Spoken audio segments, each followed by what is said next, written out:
तो क्या हाल चाल। देखो आज को हम एक और नई वीडियो के साथ, और आज आज हम थोड़ा सा तहलका मचाने वाले हैं। बिल्कुल थोड़ा सा ही मचाएंगे, क्योंकि ज्यादा हम मचा नहीं पा रहे हैं। ज्यादा भी मचाएंगे, टेंशन मत लो। आज हम करने वाले हैं class 10th science chapter number 5, life process. अब देखो, लाइफ प्रोसेस से शुरू हो जाता है अपना बायोलॉजी। और बायोलॉजी तुम्हारा यार अब है ना, क्लास 10th का एक सब्जेक्ट है, साइंस में एक आगे पार्ट है। ठीक है, तो सबसे पहले मैं तुम्हारे को ये बता दूं कि लाइफ प्रोसेसेस में हम मेनली क्या पढ़ेंगे कि हमारी पूरी जो लाइफ है, या फिर ये बोलो आम दिन में जो हमारा दिनचर्या है, उसमें हम क्या चीज़ किस प्रकार से, या आम दिनचर्या में कौन सी चीज़ें, कौन सा प्लांट किस प्रकार से रिप्रोड्यूस होता है, किस प्रकार से वो काम करता है। ठीक है, तो बस यही चीज़ इसमें समझेंगे। तो चलो भाई शुरू करते हैं। सबसे पहले तो देखो, लाइफ प्रोसेस के बारे में अगर हम थोड़ा जाने ना, तो लाइफ प्रोसेस, लाइफ क्या है। अब लाइफ जो है चलती किसी किसी थोड़ी थोड़ी चीज़ों पे डिपेंड होती है। ठीक है, उनमें से एक है तुम्हारा न्यूट्रिशन। अब न्यूट्रिशन क्या होता है? न्यूट्रिशन होता है तुम्हारा खान पान। यानी कि देखो, अगर तुम खाओगे नहीं पियोगे नहीं, तो तुम्हारा सर्वाइवल और तुम्हारा जीना बिल्कुल इम्पॉसिबल है। ठीक है, फर्स्ट आ गया लाइफ प्रोसेस में जो मेन चीज़ है, वो है हमारा न्यूट्रिशन। सेकंड अगर तुम ध्यान दोगे तो है रेस्पिरेशन। अब रेस्पिरेशन क्या है? देखो, रेस्पिरेशन वो है जो हम सांस लेते हैं, छोड़ते हैं, जो हमारा डेली का रूटीन है। रेस्पिरेशन अगर नहीं होगी तो हमारे फुल बॉडी में ना ब्लड सर्कुलेट होगा, ना कुछ हो ही नहीं सकता है। ठीक है, रेस्पिरेशन एक बहुत बड़ा कारण है हमारी बॉडी में O2 यानी ऑक्सीजन को सप्लाई करने के लिए। थर्ड आता है हमारा ट्रांसपोर्टेशन। अब ट्रांसपोर्टेशन किस चीज़ की? Transportation many things in our body. देखो, ट्रांसपोर्टेशन में सबसे पहले देखो, हार्ट में ब्लड भी होता है। अब हार्ट मेनली काम किस लिए करता है? ब्लड को ट्रांसपोर्ट करने के लिए। अब ट्रांसपोर्ट अगर ब्लड नहीं हो पाएगा तो हमारे जिस भी ऑर्गन में ब्लड ट्रांसपोर्ट नहीं हो पा रहा है, ब्लड पहुंच नहीं पा रहा है, वो ऑर्गन चल ही नहीं सकता है। ठीक है, यानी कि वो ऑर्गन काम करना ही छोड़ देगा। और जो लास्ट है वो हमारी एक्सक्रिएशन। अब देखो, अगर हम कुछ खा रहे हैं तो उस चीज़ को निकालना भी ज़रूरी है। अगर हम कुछ खा रहे हैं, और मतलब अगर तुम्हारे को मैं एक एग्जांपल देता हूँ, एक टंकी है, टंकी में हम जस्ट चीज़ें डाल रहे हैं, डाल रहे हैं, डाल रहे हैं, डाल रहे हैं, डाल रहे हैं। ठीक है, तो एक हद के बाद उसमें भी चीज़ें जाना बंद हो जाएगी, यानी कि हमारे को उस टंकी से कुछ चीज़ें बाहर निकालनी पड़ेगी। वही चीज़ होती है हमारी लाइफ प्रोसेस में। सबसे पहले न्यूट्रिशन। न्यूट्रिशन यानी कि जो हम खाते पीते हैं, ठीक है, हमारा फूड। ठीक है, सेकेंड आती है रेस्पिरेशन, यानी कि हमारा सांस लेना, वो हमारा रेस्पिरेशन में काउंट हो गया। थर्ड आती है ट्रांसपोर्टेशन, यानी कि हमारे पूरी जो बॉडी है उसके अंदर ब्लड का फ्लो किस प्रकार से जाता है। थर्ड है एक्सक्रिएशन। अब एक्सक्रिएशन क्या हुई? जो हम सुबह सुबह करते हैं, यानी कि पूपिंग, इंग्लिश में अगर मैं बोलूं, पूपिंग। ठीक है, नेक्स्ट स्लाइड पे चलते हैं। नेक्स्ट अपना न्यूट्रिशन। ठीक है, मिक्सी में लो 60 ग्राम चना, सॉरी माफ करो।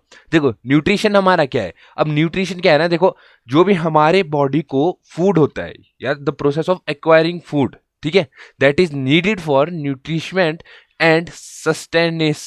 अरे यार माँ कसम, मेरी मेरी मेरी जीभ ना ऐसे ऐसे घूम जाती है, उस चीज के लिए माफ करना। ठीक है, यानी कि इसको नॉर्मल तौर पे मैं बोलूं कि अपने खान पान को भरपूर तौर पे पूरा करने को ही हम न्यूट्रिशन बोलेंगे। ठीक है, अब न्यूट्रिशन आगे क्या है? There are two main modes of nutrition. ठीक है, ऑटोट्रॉफिक और हेट्रोट्रॉफिक, इसको आगे पढ़ेंगे। ठीक है, autotrophic nutrition is present in plant, ठीक है, algae and some bacteria. Organisms produce their own food using light.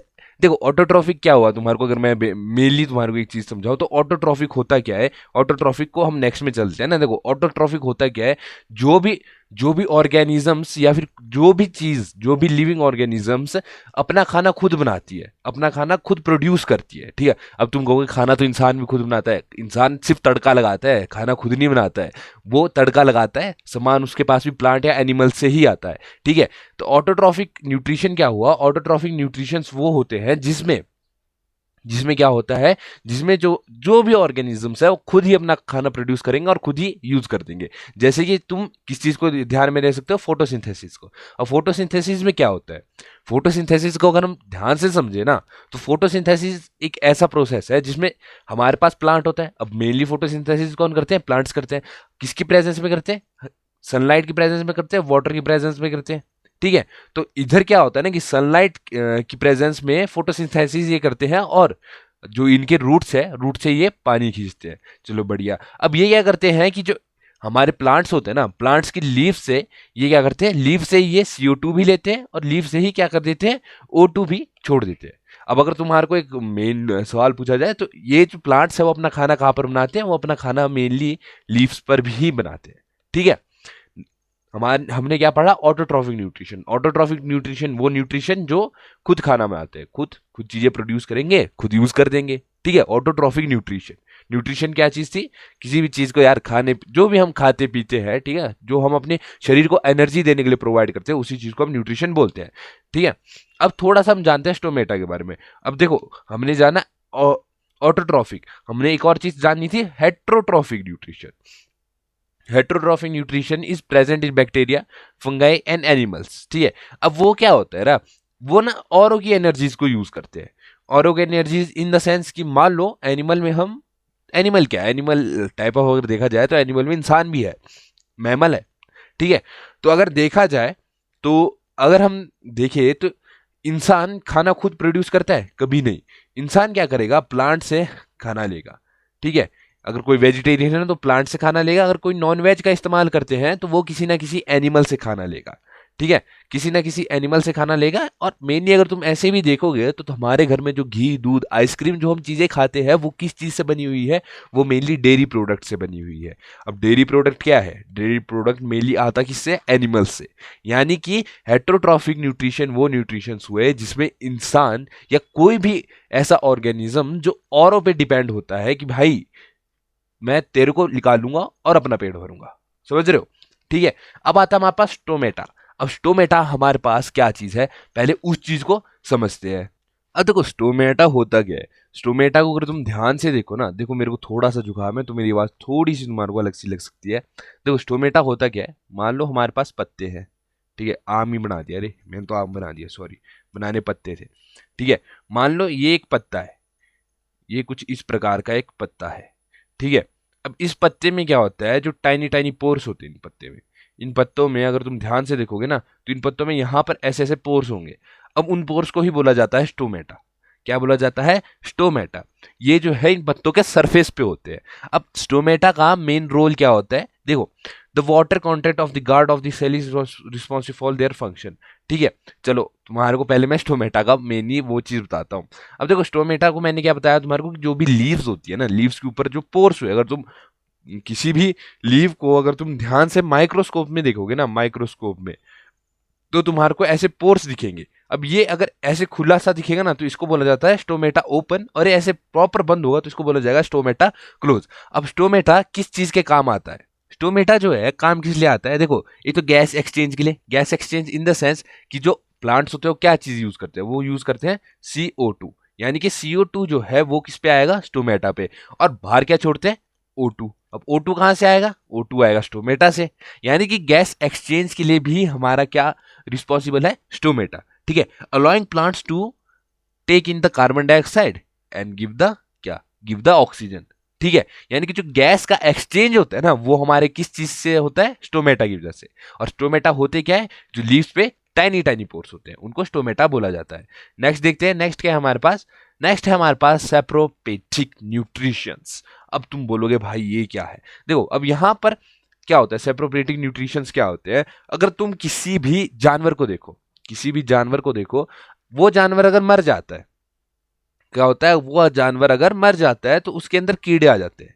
क्या होते हैं, कीड़े आ जाते हैं, ठीक है। एक तो ये एग्जांपल तुम रखो कि अगर कोई जानवर मर गया उसके अंदर कीड़े आएंगे, ठीक है। दूसरा एग्जांपल ये रखो कि एक लकड़ी लो, उस लकड़ी को तुम पानी में डाल दो, पानी में डाल करके उसको उधर ही रहने दो, तो उसमें क्या होता है ना, जो लकड़ी है वो सड़ना शुरू हो जाएगी।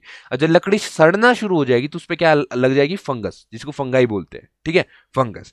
अब ये चीजें क्या है, अब जो हम यहाँ पर जो कीड़े हैं, कुछ इस प्रकार के जो कीड़े होते हैं, ठीक है, और जो फंगस है वो क्या है, वो है सेप्रोपिथिक न्यूट्रिशंस। ये क्या करते हैं, ये जो भी डेड चीजें होती है ना, डेड चीजें या जो चीजें खराब हो रही होती है, उन चीजों को खा करके अपना न्यूट्रिशन क्या करते हैं, पूरा कर देते हैं। उन चीजों को खा करके अपना न्यूट्रिशन पूरा कर देते हैं। देखो some organism feed on dead and decaying organism method, ठीक है। This mode of nutrition is called saprophytic nutrition. जो चीज मैंने बोली हिंदी में, मतलब जो तुम्हारे को समझाने के लिए कोशिश की, वही चीज यह भी बोल रहा है, ठीक है। अब आते हैं पैरासाइटिक न्यूट्रिशंस। अब तुम अगर थोड़ा ध्यान दो तो पैरासाइटिक न्यूट्रिशंस तुम्हारे को पैरासाइट से याद होना चाहिए, पैरासाइट्स साइटिक न्यूट्रिशन क्या हुई, ठीक है। तो इधर क्या होता है ना, पैरासाइट क्या करते हैं, सबसे पहले तो ये देखो कि पैरासाइट करते क्या है। अब तुम सोचोगे भाई पैरासाइट्स क्या करते हैं, क्या करते हैं, क्या करते हैं? भाई पैरासाइट्स क्या करते हैं? पैरासाइट्स मेनली होते क्या है? पैरासाइट्स देखो, जूं तुम्हारे को पता है, जूं जो सर पे जूं लगती है उसको भी हम पैरासाइट्स में काउंट कर सकते हैं। क्यों? क्योंकि देखो, जो भी पैरासाइट्स होते हैं वो क्या करते हैं, किसी भी लिविंग, क्या करते हैं, लिविंग ऑर्गेनिज्म, ठीक है। देखो, सेप्रोपेथिक न्यूट्रिशन क्या था? डेड ऑर्गेनिज्म को खाना पीना, ठीक है, डेड ऑर्गेनिज्म से अपना न्यूट्रिशन पूरा करना। लेकिन पैरासाइटिक न्यूट्रिशन क्या है? पैरासाइटिक न्यूट्रिशन में ये होता है कि जो भी पैरासाइट्स होते हैं, यानी कि जो भी ऑर्गेनिजम्स होते हैं जो इस न्यूट्रिशन पे जिंदा रहते हैं, वो क्या करते हैं, किसी अनदर लिविंग ऑर्गेनिज्म पे डिपेंड हो जाते हैं, यानी कि उसके साथ उसको हार्म करना शुरू कर देते हैं, उसको हार्म करना शुरू कर देता है। अब सबसे बड़ा तुम किसका एग्जांपल लो? जूं का। जो हमारे सर में जूं होती है ना, अब वो जूं क्या करती है, हमारे स्कल्प के पास से खून पीती है। तो उससे मेनली हमारे को क्या होती है? एक तो देखो हमारे को खारिश होती है, दूसरी ये कि उससे हमारे को हार्म हो रहा है। हाँ, क्यों नहीं हो रहा है? हार्म हो रहा है। अब तुम अगर किसी फार्म में जाते हो, फार्म हाउस या फार्म में जाते हो, या तो तुम्हारे घर पे अगर किसी किसी के घर पे अगर क्या है, एनिमल्स है, किसी के पास डॉग्स भी हो सकते हैं, तो डॉग्स वगैरह को अगर मेन खारिश हो रही है तो उधर भी क्या होंगे? पैरासाइट्स होंगे, ठीक है। अगर तुम किसी जानवर के कान के पास देखो, अगर तुम मैं मेनली बोलता हूँ, अगर तुम किसी गोट, गोट बकरी, ठीक है, गोट या शीप, ठीक है, भेड़, भेड़ या बकरी के अगर तुम पास जाके उनके कान में देखो, तो उनके कान में तुम्हारे को कीड़े मिलेंगे। अब वो कीड़े ऐसे नहीं है कि वो उनके कान से निकल रहे हैं, वो कीड़े नहीं है, वो है पैरासाइट्स। क्यों? क्योंकि वो उनके स्किन को खा खा कर अपना न्यूट्रिशन पूरा करते हैं। तो पैरासाइटिक न्यूट्रिशन क्या हुआ है? जो लिविंग ऑर्गेनिजम्स को हार्म कर कर अपना क्या करते हैं?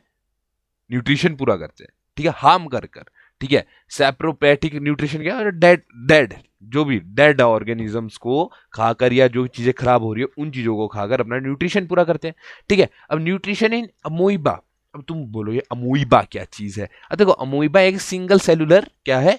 सिंगल सेलुलर ऑर्गेनिज्म है, ठीक है। सेल, इसमें सिर्फ एक ही सेल है, सिर्फ एक सेल, ठीक है। अब इसका न्यूट्रिशन किस प्रकार से होता है?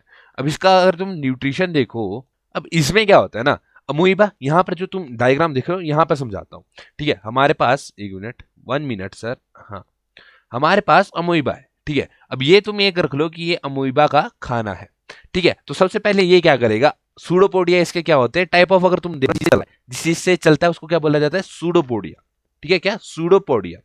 अब ये क्या करता है ना कि अपने सूडोपोडिया उसको फैलाता है, और वहां से ये उनके थ्रू उस खाने को अपने अंदर, मतलब अपने अंदर लेने की कोशिश करता है, ठीक है। अब ये क्या कर देता है कि उस खाने को अपने अंदर ले लेता है।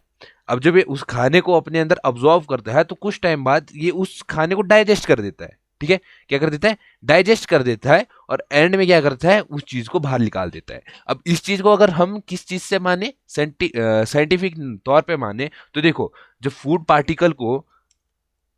पार्टिकल के तरफ ये जा रहा होता है, क्या, जब अमोइबा फूड पार्टिकल की तरफ जा रहा होता है, उस प्रोसेस को क्या बोला जाता है?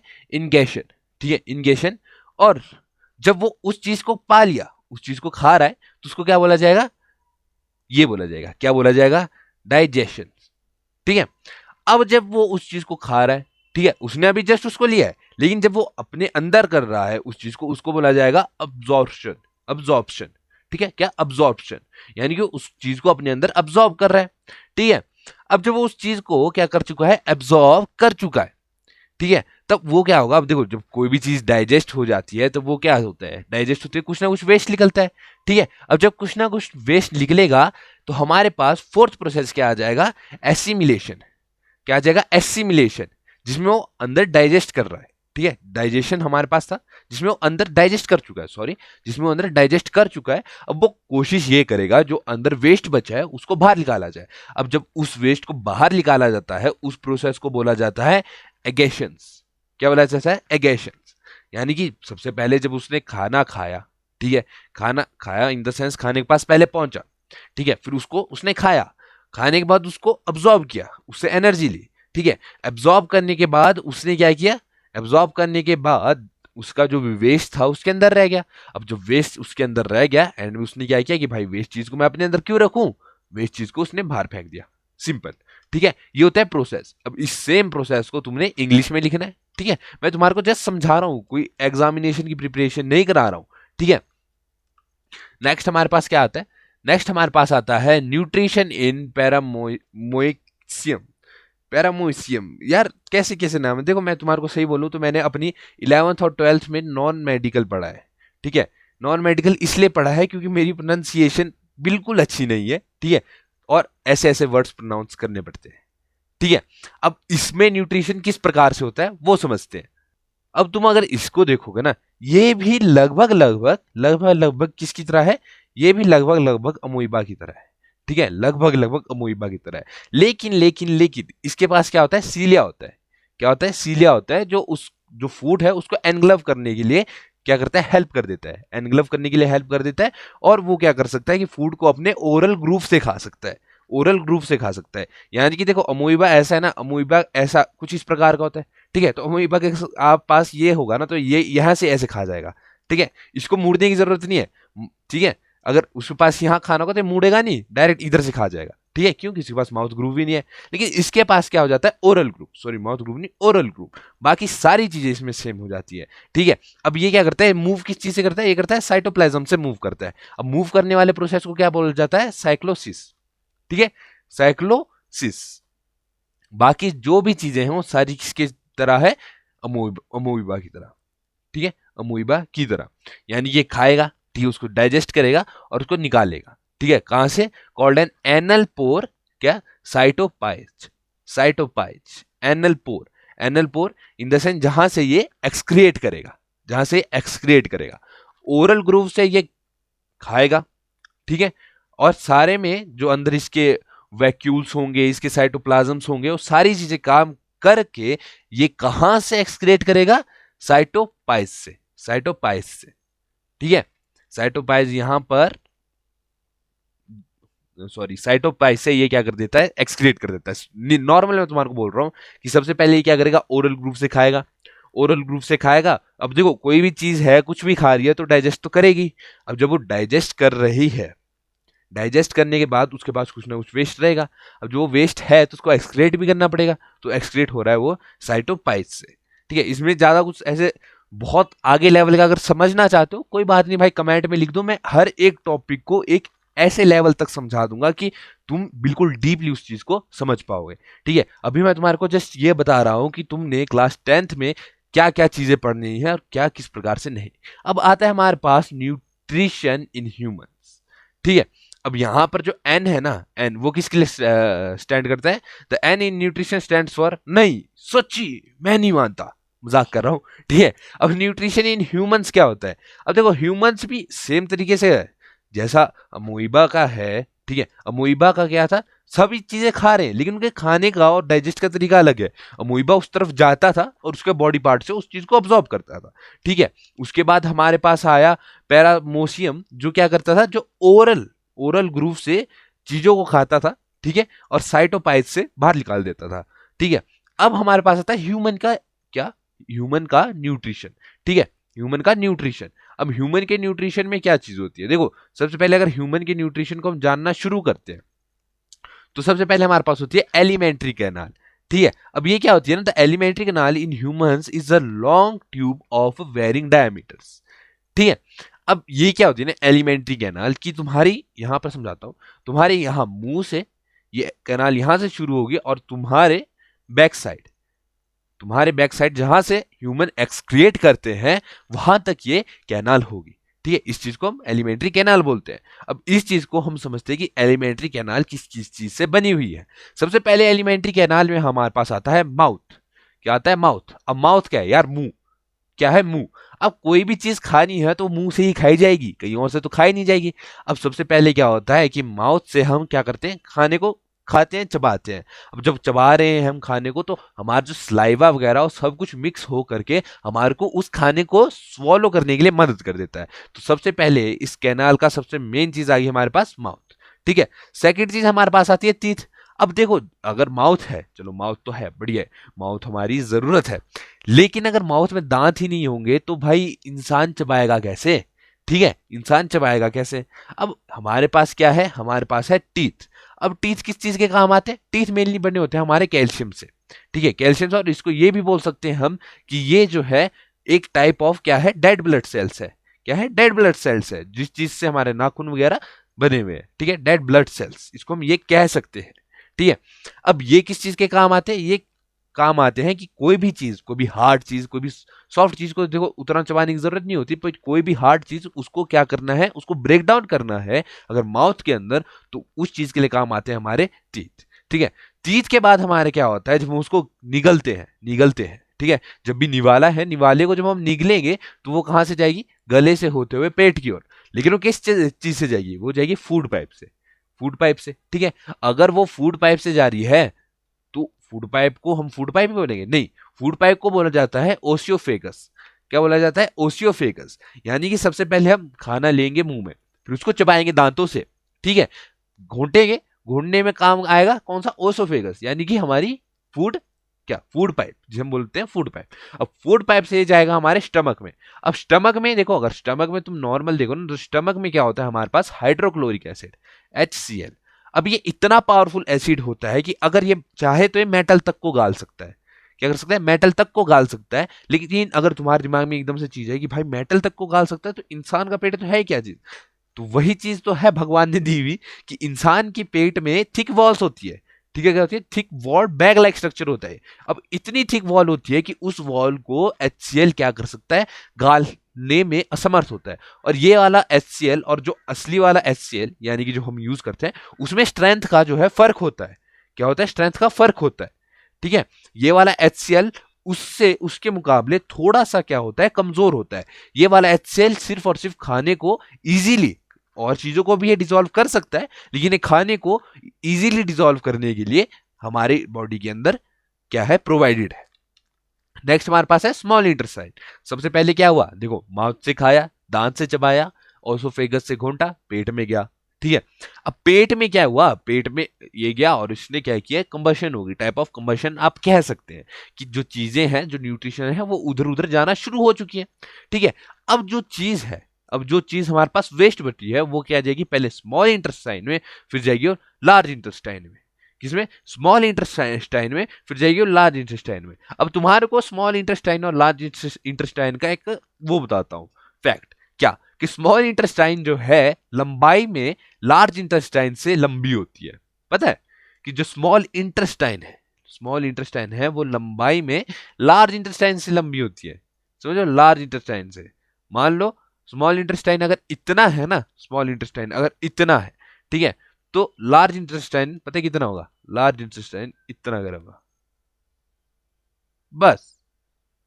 अब खुद सोचो कि कितना डिफरेंस है स्मॉल इंटेस्टाइन में और लार्ज इंटेस्टाइन में। अब क्या होता है कि जो खाना है वो आएगा पहले स्मॉल इंटेस्टाइन में। अब स्मॉल इंटेस्टाइन में क्या होता है ना, कि स्मॉल इंटेस्टाइन में जो भी हमारा बचा हुआ, बचा खुचा जो भी वेस्ट वगैरह है, वो जाता है हमारे, जो हम यूज करते हैं, यानी जो भी हमारे पेट से आया स्मॉल इंटेस्टाइन में, उसमें अगर थोड़ा बहुत कुछ बचा होगा ना, वो हमारी बॉडी की तरफ जाना शुरू हो जाएगा। अब स्मॉल इंटेस्टाइन अपना काम शुरू कर देती है।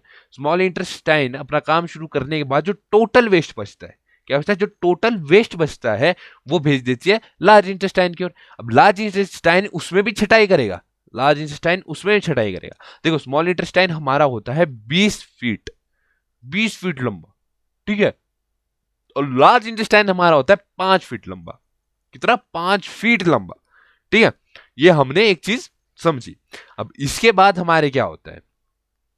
इसके बाद हमारे पास है कुछ चीजें जिनको हम थोड़ा बहुत समझते हैं, थोड़ा बहुत इन द सेंस हमारे पास है पेरिस्टालसिस। ठीक है। अब तुम कहोगे भाई भाई क्या क्या सिस्टम क्या है? अब देखो, a constant wave like movement of alimentary canal, ठीक है, from the oesophagus to small intestine is called peristalsis. अब इसमें क्या होता है ना, जब भी तुम खाओगे, क्या खाओगे। अब देखो, muscle present in the wall of the alimentary canal are response for the peristalsis. अब इसमें क्या होता है ना, जब भी तुम कुछ खाते हो, कुछ भी खाते हो, तो देखो, मान लो हमारा जो ओसोफेगस है वो कुछ इस प्रकार की है, ठीक है, कुछ इस प्रकार की है।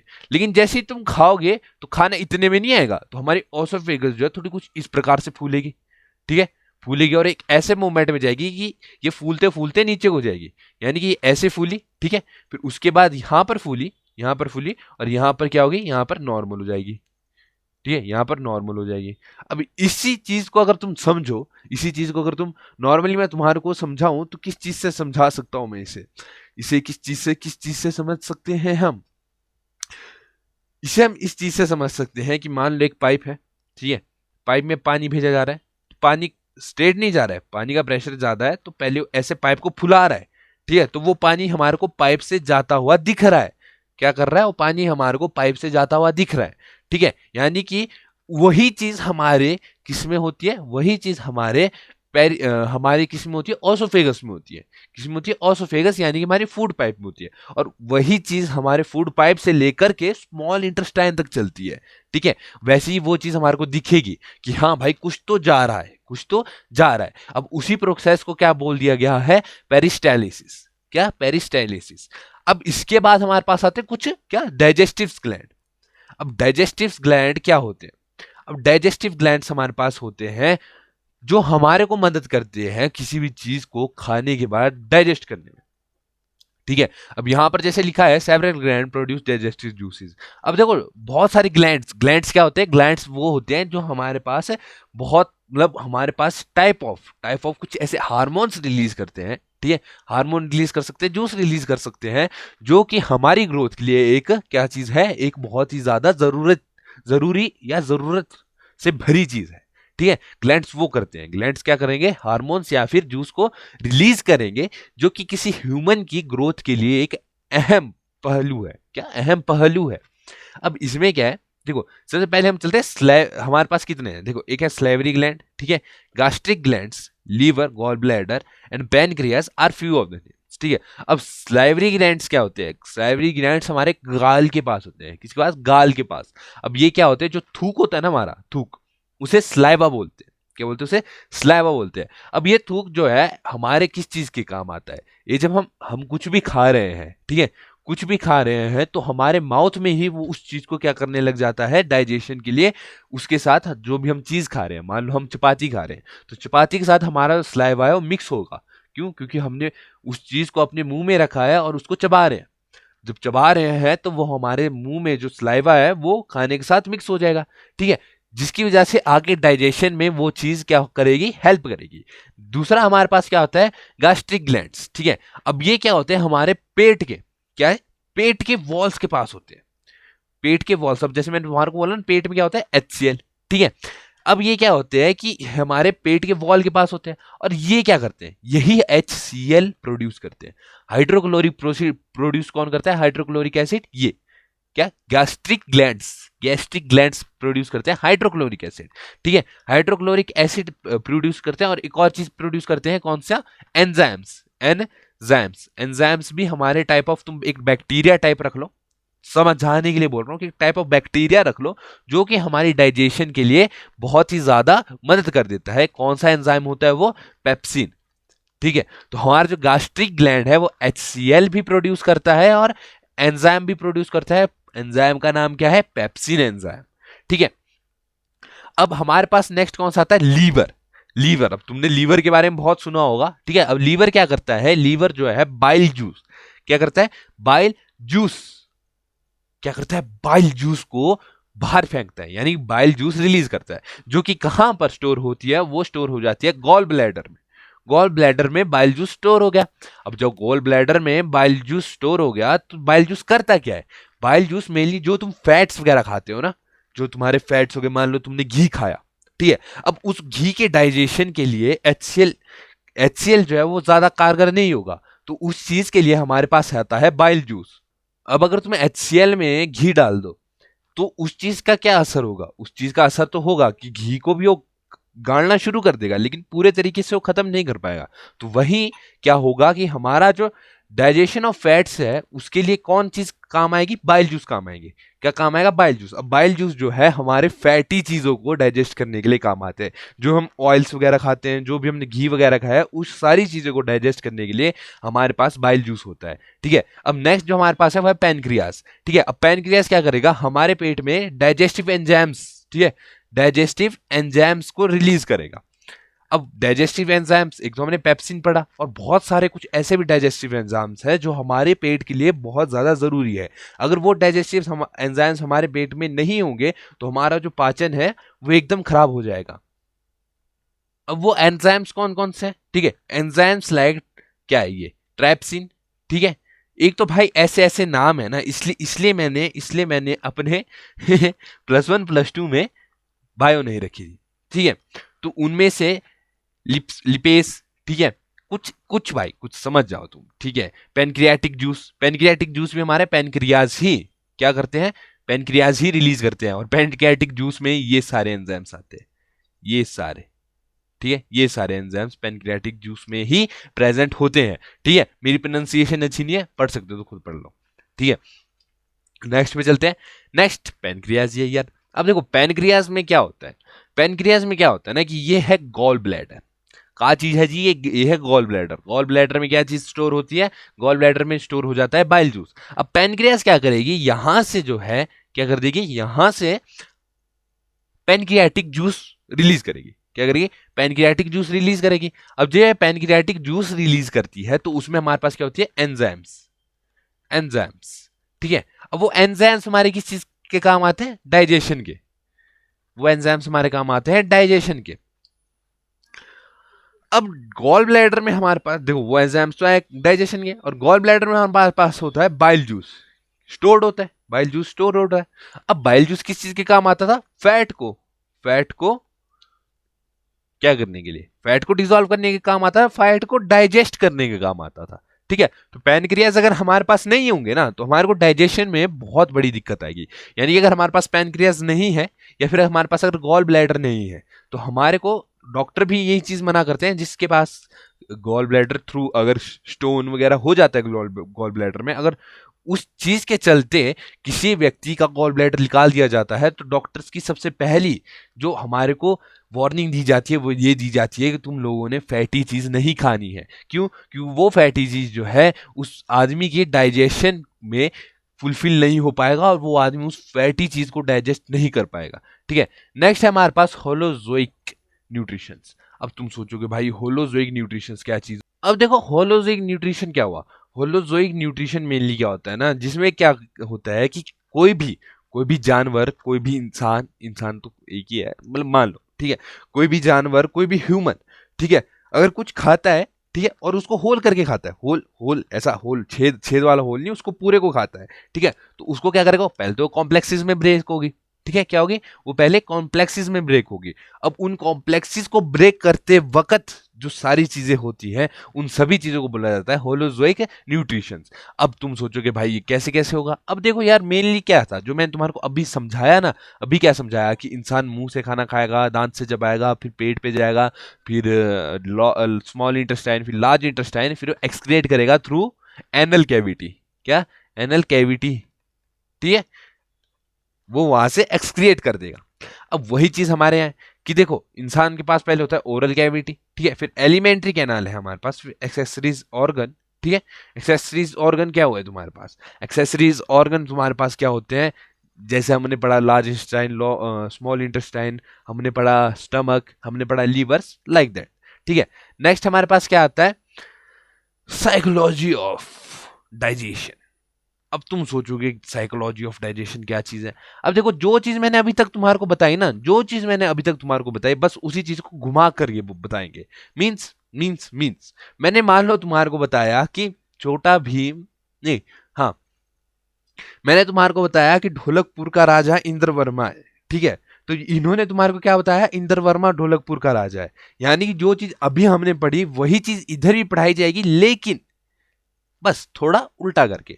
अब इसमें क्या है, फिजियोलॉजी ऑफ, साइकोलॉजी बोल रहा था, वाह भाई, फिजियोलॉजी ऑफ डाइजेशन, ठीक है। अब इसमें मेनली हमने वो चीजें पढ़नी है कि किस प्रकार से डाइजेस्ट की जाती है। तो सबसे पहले वही है कि मैं जैसे भी हम कोई चीज खाते हैं, ठीक है, वो हमारी ऑसोफेगस से जाएगी, फिर हमारी किधर जाएगी, स्टमक्स पे जाएगी, स्टमक्स वगैरह पे हमारे जो जूसीज होंगे, ठीक है, जूसीज सॉरी, हाँ जूसीज होंगे, हाइड्रोक्लोरिक एसिड्स होंगे, ठीक है, वो सारे मिक्स होकर के हमारे को हेल्प करेंगे ताकि हम अपना फूड जो है डाइजेस्ट कर पाए, ठीक है। अब जब हम अपना फूड डाइजेस्ट कर लेते हैं तो वो जाएगा हमारे स्मॉल इंटेस्टाइन में, उसके बाद जाएगा लार्ज इंटेस्टाइन में, लार्ज इंटेस्टाइन के बाद वो थ्रू एनल कैविटी बाहर आ जाएगा, है ना, जिसको बोला जाता है एक्सक्रिएशन, क्या बोला जाता है, एक्सक्रिएशन, बस खत्म। देखो मैं तुम्हारे को वो नहीं बताऊंगा कि देखो भाई इतनी बड़ी लाइन है ये याद कर लो, इतनी बड़ी लाइन है ये याद कर लो, मैं बस तुम्हारे को एक मीडियम तौर पे ये चीज समझाना चाहता हूँ कि किस प्रकार से कैसे चीजें होती है, ठीक है।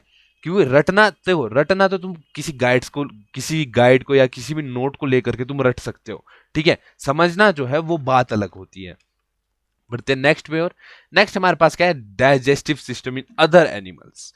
अब देखो यार, इंसान अकेला जानवर नहीं है, मतलब इंसान जानवर कह सकते हो, ठीक है, पर अकेला जानवर नहीं है, ठीक है। और भी जानवर है। अब हर एक जानवर की थोड़ा थोड़ा, ज्यादा नहीं, थोड़ा थोड़ा, थोड़ा थोड़ा डिफरेंस होता है, ठीक है। अब इसमें क्या है, digestive system of different animal very in structure and function, ठीक है। अब अगर मैं तुम्हारे को किसी का वो दूं ना, किसका दूं, मान लो बकरी है, गाय है, तो अगर तुमने उसको कभी फ्री टाइम में देखा होगा, तो फ्री टाइम में भी वो बिना घास के कुछ ना कुछ चबा रहे होते हैं, है ना।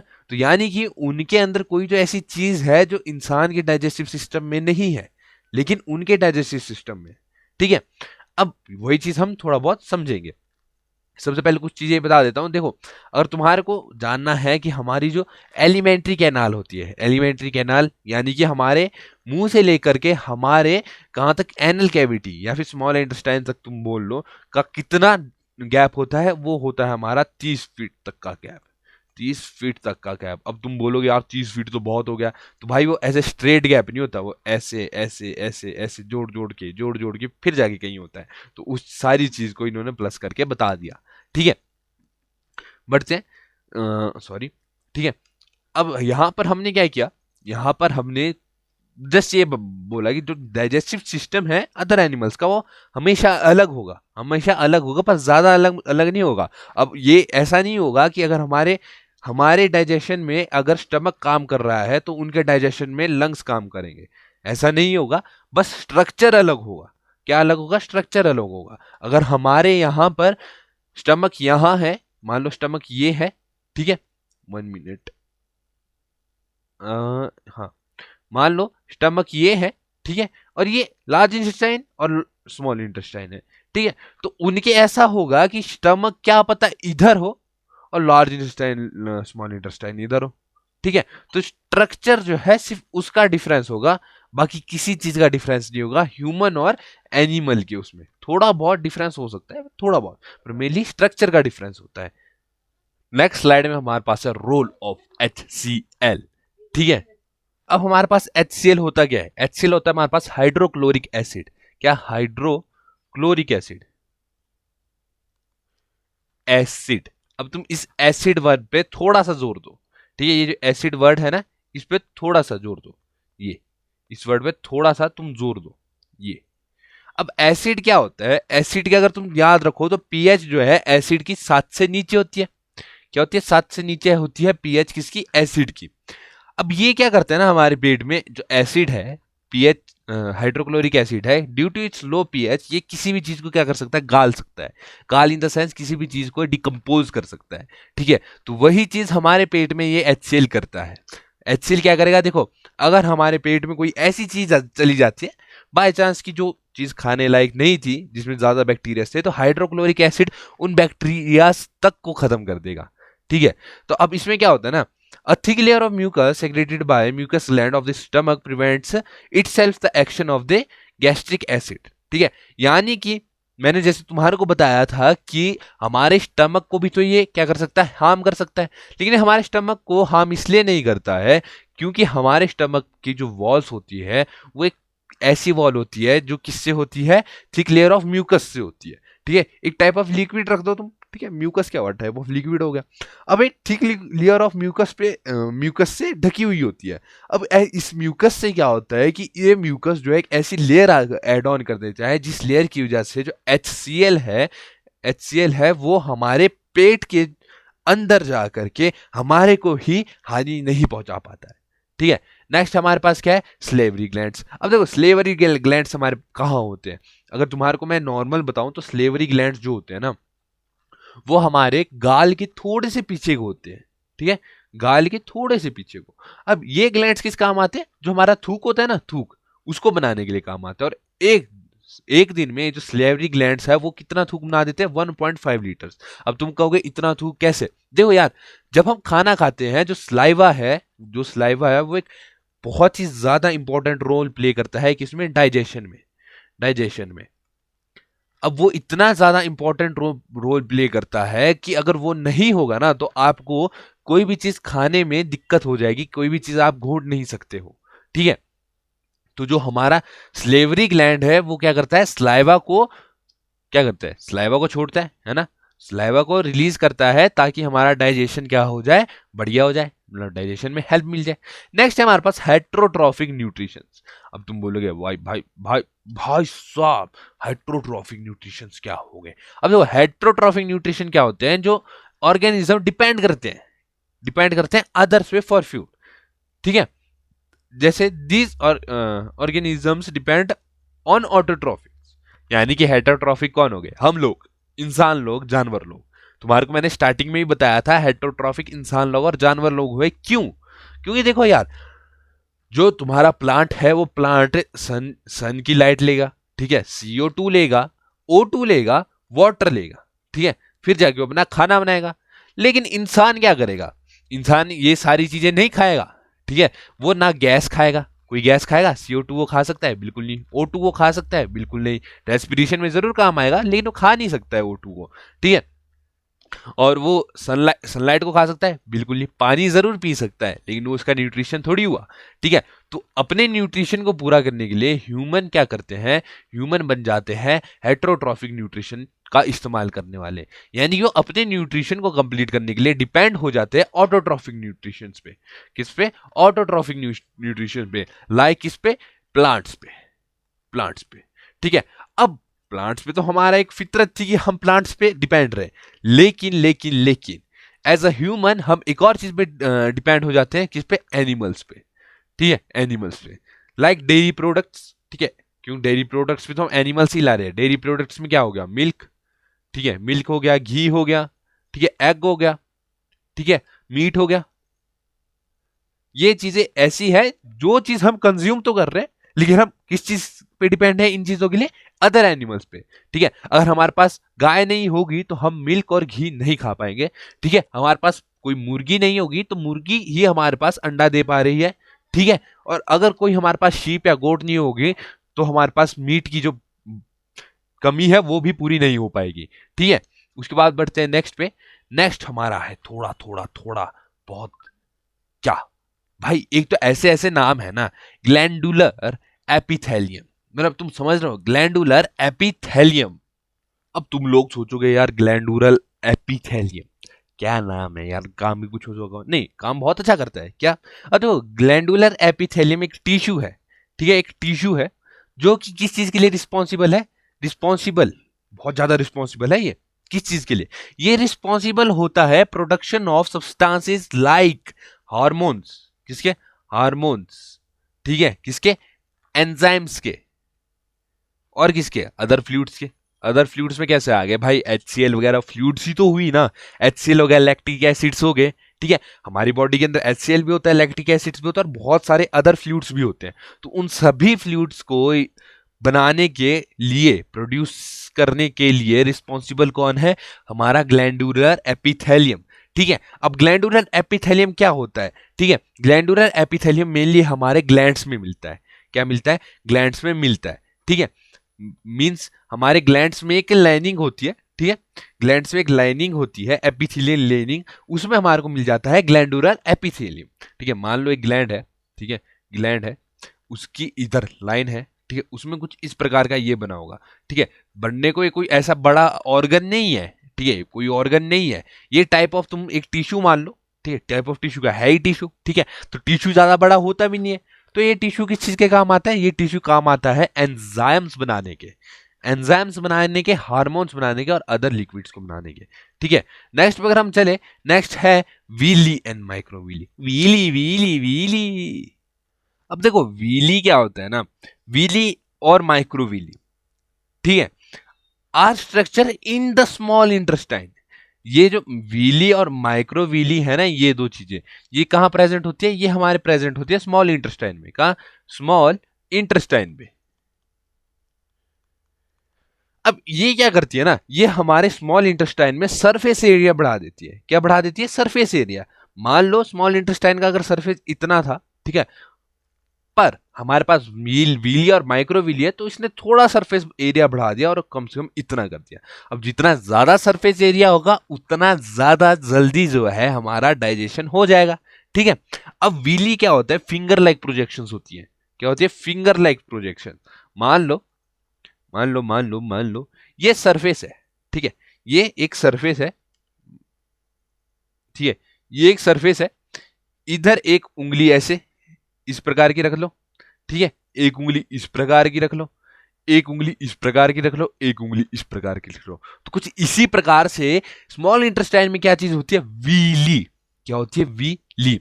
अब देखो वीली ये तो हो गई हाँ सरफेस पे। अब माइक्रोवीलीज क्या होगी, अब इसके सरफेस पे भी कुछ इसी टाइप का स्ट्रक्चर होगा। इसके सरफेस पे कुछ इस टाइप का स्ट्रक्चर होगा। ठीक है, इधर इधर जो बार बार को एक बाल की तरह लगेगा, किसकी तरह, बाल की तरह। ठीक है, उस स्ट्रक्चर को क्या बोला जाता है, माइक्रोवीली। क्या बोला जाएगा, माइक्रोवीली। जैसे यहां पर है, मान लो ये एक सरफेस था। ठीक है, सरफेस के ऊपर फिंगर लाइक स्ट्रक्चर ये आगे। ठीक है, फिंगर लाइक स्ट्रक्चर ये आगे।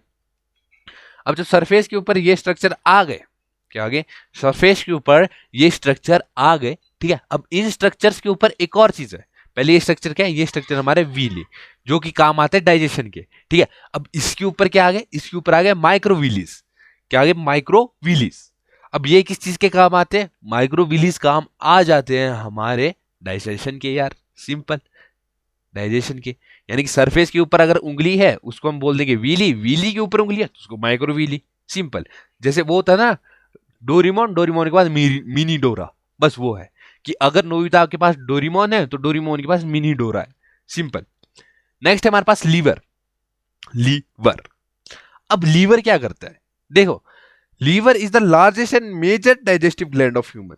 अब देखो मेजर जो लीवर है वो सबसे बड़ा डाइजेस्टिव ग्लैंड है, यानी कि सबसे बड़ा डाइजेस्टिव ग्लैंड। यानी कि इधर से क्या चीज प्रोड्यूस होती है, इधर से चीज होती थी bile juice produce. Bile juice produce जो कि किसके काम आती थी, फैट को, अब फैट को डाइजेस्ट करने के काम आती थी। अब लीवर क्या होता है ना, it processes haemoglobin from the dead and worn out RBC for the iron content. ठीक है, अब लीवर जो है हमारा क्या स्टोर करता है, आयरन भी स्टोर करता है। क्या करता है, आयरन भी स्टोर करता है। अगर तुम देखो तो इंसान के अंदर जो खून है वो लाल किस वजह से होता है, वो होता है हीमोग्लोबिन की वजह से। ठीक है, हीमोग्लोबिन की वजह से। कुछ बंदे कहते हैं फोटोसिंथेसिस, अरे इंसान तो फोटोसिंथेसिस करता ही नहीं है। ठीक है, तो हीमोग्लोबिन की वजह से हमारा क्या होता है, खून लाल होता है। ठीक है, अब उस हीमोग्लोबिन के अंदर कौन सा मेटल होता है, उस हीमोग्लोबिन के अंदर मेटल होता है हमारा आयरन। ठीक है, आयरन। अब ये क्या करेगा, लीवर जो करेगा, लीवर पहले बाइल जूस को सेक्रेट करेगा, यानी बाइल जूस को छोड़ेगा जो कि हमारे काम आएगा डाइजेशन में। ठीक है, ये एक और चीज करता है, क्या करता है, ये एक और चीज करता है कि ये जो ब्लड होता है ना, क्या होता है, ब्लड। ठीक है, उस ब्लड को भी ये क्या करता है, प्योरीफाई कर देता है, फिल्टर कर देता है, coming from the digestive tract before passing it to the rest of the body. ठीक है, अब डाइजेस्टिव ट्रैक से जो भी ब्लड आ रहा है पहले ही उसको फिल्टर करेगा। ठीक है, फिल्टर करने के बाद ये आगे बॉडी में सप्लाई कर देगा। ठीक है, ओके। अब देखो यहां पर एक और है, it detoxify various metabolics and antidotes. ठीक है, अब ये क्या करेगा ना, अगर आप तुम कोई भी ऐसी चीजें डाल देते हो जो मान लो तुमने कोई ऐसी चीजें खा ली जो तुम्हारे लिए अच्छी नहीं है। ठीक है, तो 100% ये कोशिश करेगा कि उस चीज का जो भी बैड, क्या डैड लिख रहा हूँ है, डैड लिख रहा हूँ, जो भी उस चीज का बैड असर है उस असर को ये कम कर दे। ठीक है, अगर तुम देखो कि किसी चीज का कुछ ज्यादा ही बैड असर होता है तो उसे क्या है, डायरेक्ट क्या हो जाता है, फूड पॉइजनिंग। ठीक है, फूड पॉइजनिंग, पॉइजन, SION। ठीक है, नेक्स्ट हमारे पास क्या है, डाइजेस्टिव जूसेस। अब देखो डाइजेस्टिव जूसेस वही चीज है जो तुम्हारे को मैं तुमसे समझाते आ रहा हूं, क्या, HCLs हो गए तुम्हारे, बाइल जूस हो गए, जो कि मेनली तुम्हारे किस चीज के काम आते हैं, जो कि तुम्हारे मेनली काम आते हैं पेट के अंदर जो खाना जा रहा है उसको ब्रेक डाउन करने के। किसके काम आते हैं, जो पेट के अंदर खाना जा रहा है ना उसको ब्रेक डाउन करने के काम आते हैं हमारे डाइजेस्टिव जूसेस। ठीक है, अब आया हमारे पास water absorption in large intestine. ठीक है, अब यहां गए, the large intestine is not involve in the digestion of food और अब्जॉर्प्शन ऑफ न्यूट्रिएंट्स। चलो जी, बढ़िया एकदम। The major function of the large intestine is to absorb water from the remaining indigestible food matter and make the stool solid. ठीक है, अब तुम बोलोगे स्टूल क्या है, स्टूल क्या है, स्टूल क्या है। अब देखो स्टूल क्या है, स्टूल को मैं क्या बोल सकता हूं, अगर मैं स्टूल को यहां पर लिखूं तो वो POOP, पूप। ठीक है, अब इससे आगे तुम खुद समझाओ। ठीक है, मैंने सिर्फ आधा वर्ड लिखा। ठीक है, इससे आगे एक वर्ड है वो तुम समझ जाओ। ठीक है, तो उस चीज को स्टूल बोला जाता है। अगर उस चीज को स्टूल बोला जाता है तो हमारा जो लार्ज इंटेस्टाइन है क्या करेगा, देखो स्मॉल इंटेस्टाइन में अगर थोड़ा बहुत बचा होगा ना तो वो उसको डाइजेस्ट करेगा जी, हाँ उसको काम करते हैं।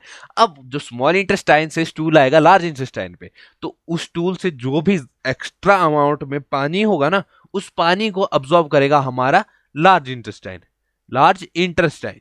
ठीक है, इंटेस्टाइन, ताकि जो है ताकि जो है स्टूल जो है वो क्या हो जाए, एक सॉलिड बन जाए। क्या बन जाए, सॉलिड बन जाए। ठीक है, एक सॉलिड बन जाए। अब कई लोग तुमने देखा हो जो जिनको डायरिया डायरिया डायरिया होगा। ठीक है, अब वो डायरिया बीमारी है, क्यों, क्यों उस पॉइंट में हमारा लार्ज इंटेस्टाइन ढंग से काम नहीं कर पा रहा है। ठीक है, अगर कोई भी ऑर्गन, हमारी बॉडी का ऑर्गन काम नहीं कर पा रहा तो उसकी वजह से जो चीजें होती है उन्हीं चीजों को हम बीमारी कहते हैं। ठीक है, नेक्स्ट हमारे पास क्या है, रेस्पिरेशन। देखो रेस्पिरेशन क्या होता है, respiration is the process of क्या, taking oxygen and releasing CO2, यानी सांस लेने और छोड़ने को क्या बोला जाता है, रेस्पिरेशन। अब इस चीज का प्रोसेस अगर हम जाने तो किस प्रकार से इस चीज का प्रोसेस होता है वो आगे देखते हैं। पहले देखो, सबसे पहले क्या होता था कि हमारे पास वो कैसे आती है, एनर्जी कैसे आती है। तो सबसे पहले क्या होता है ना, अगर हम ग्लूकोज, ग्लूकोज क्या होता है, ग्लूकोज कैसे आएगा, खाने पीने से। ग्लूकोज मेनली वो वाला ग्लूकोज नहीं है जो हमारे को गर्मी दिखाया जाता है कि ग्लूकॉन डी, ग्लूकॉन सी, वो वाला ग्लूकोज नहीं है। ग्लूकोज हमारा एक स्ट्रक्चर है। ठीक है, एक केमिकल स्ट्रक्चर है जो कि टाइप ऑफ हमारे को किससे मिल जाता है, चीनी से भी मिल सकता है, लेकिन चीनी में हमारे पास सुक्रोज होता है, ग्लूकोज नहीं होता। ठीक है, ग्लूकोज हमारे को मेनली मिलता है खाने की वजह से, खाने की वजह से। ठीक है, अब जब हम ग्लूकोज यानी अपनी एक न्यूट्रिशन अच्छा रख रहे हैं, साथ में ऑक्सीजन हमारे पास आ रही है। ठीक है, साथ में ऑक्सीजन आ रही है, तो वो क्या बनाएंगे, वो बनाएंगे एनर्जी ATP। ATP क्या होता है, एडिनोसिन ट्राइफॉस्फेट। अब ये क्या करता है, ये करता है हमारे ह्यूमन ग्रोथ में हेल्प, ह्यूमन ग्रोथ में हेल्प। ठीक है, अब जिस भी बच्चे का, जिस भी छोटे बच्चे का अगर ग्रोथ में हेल्प अच्छी चाहिए तो वो क्या करना है, उसको क्या चीज प्रेफर होगी, उस चीज को प्रेफर होगी कि हाई न्यूट्रिएंट्स वाला फूड खाना, साथ में एक अच्छी तरीके से ब्रीदिंग एक्सरसाइज करना, जिससे उसके अंदर ऑक्सीजन की अमाउंट जो है बढ़ जाए। इस चीज से क्या होगा कि उस बच्चे के अंदर एनर्जी या फिर ATP, ठीक है, ATP बढ़ जाएगा और ATP बढ़ेगा।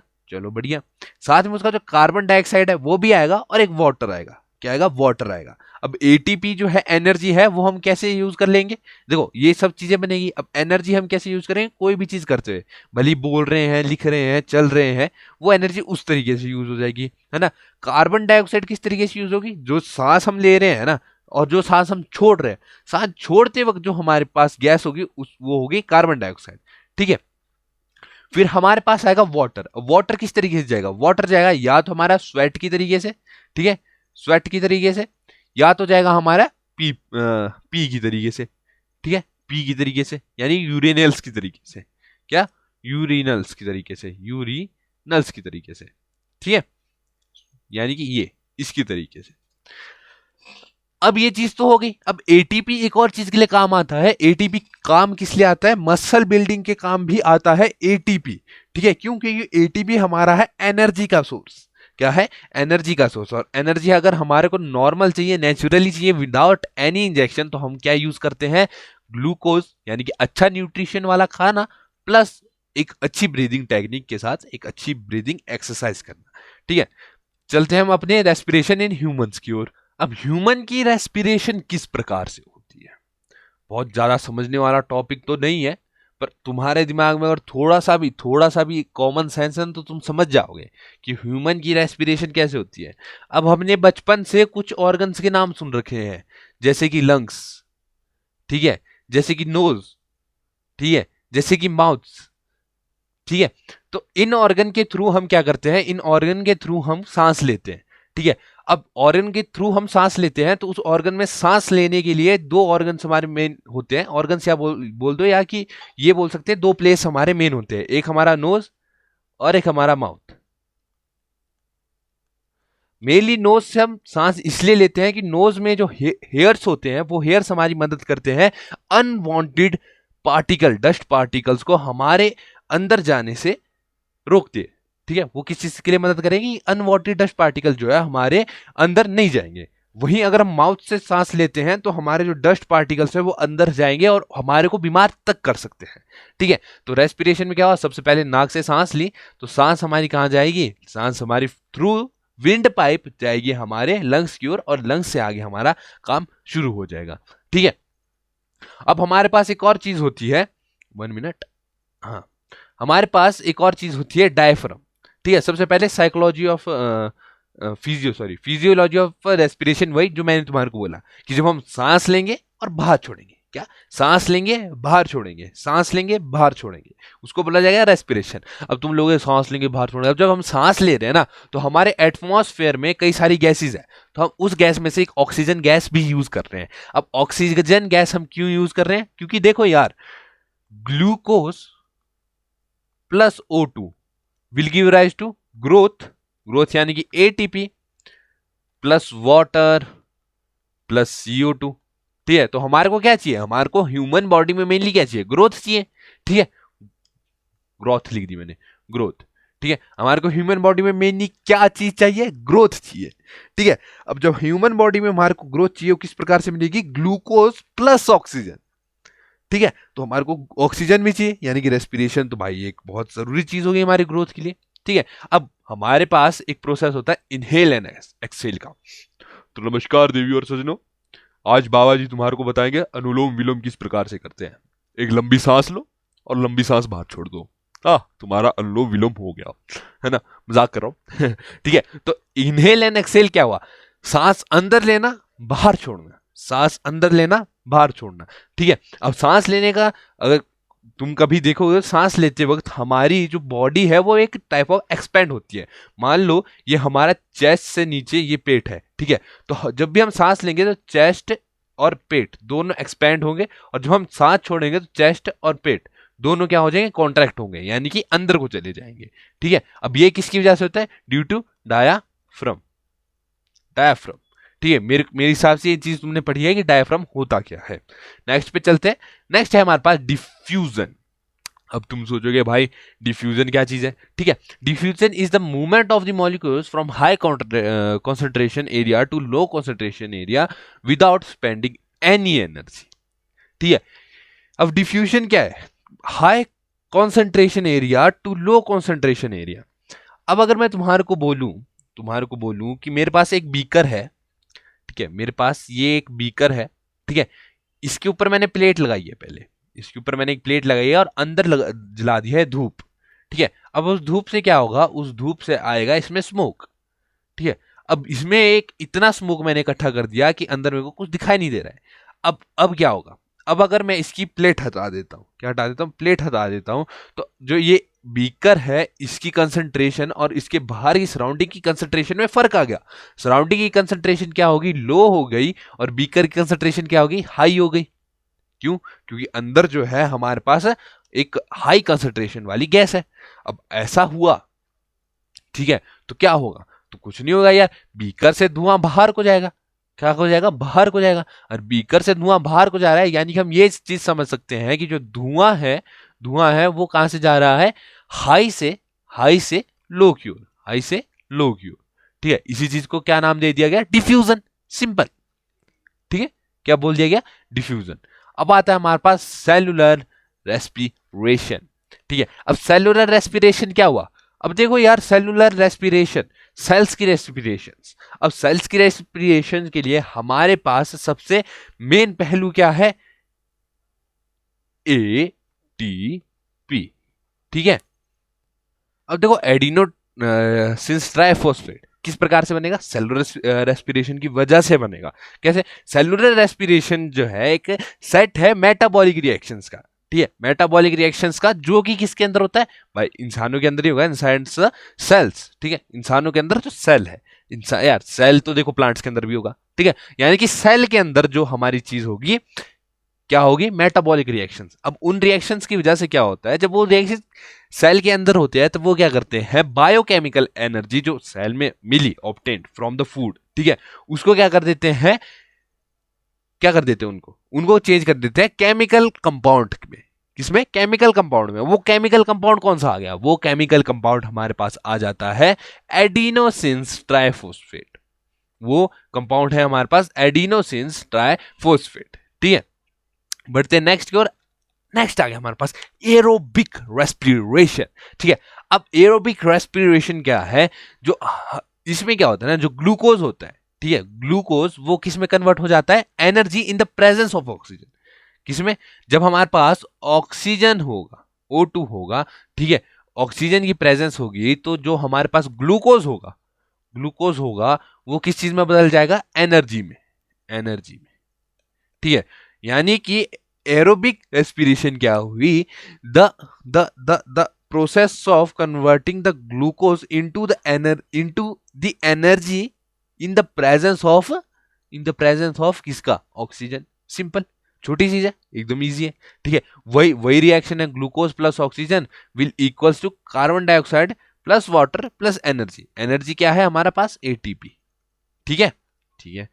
नेक्स्ट आती है हमारे पास रेस्पिरेशन इन लोअर एनिमल्स। अब lower animals lack a sophisticated respiratory system like lung and alveoli, या मतलब प्रोनाउंसिएशन, ठीक है, प्रोनाउंसिएशन, ठीक है।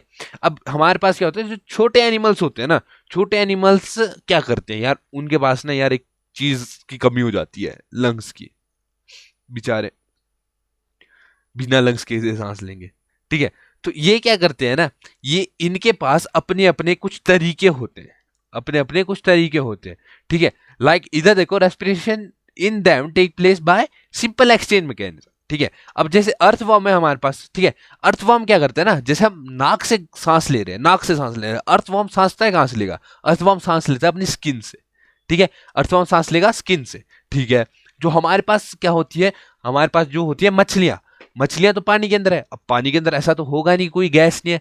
अब पानी के अंदर गैस किससे लेगी, सांस किससे लेगी, अपने गिल्स से, ठीक है।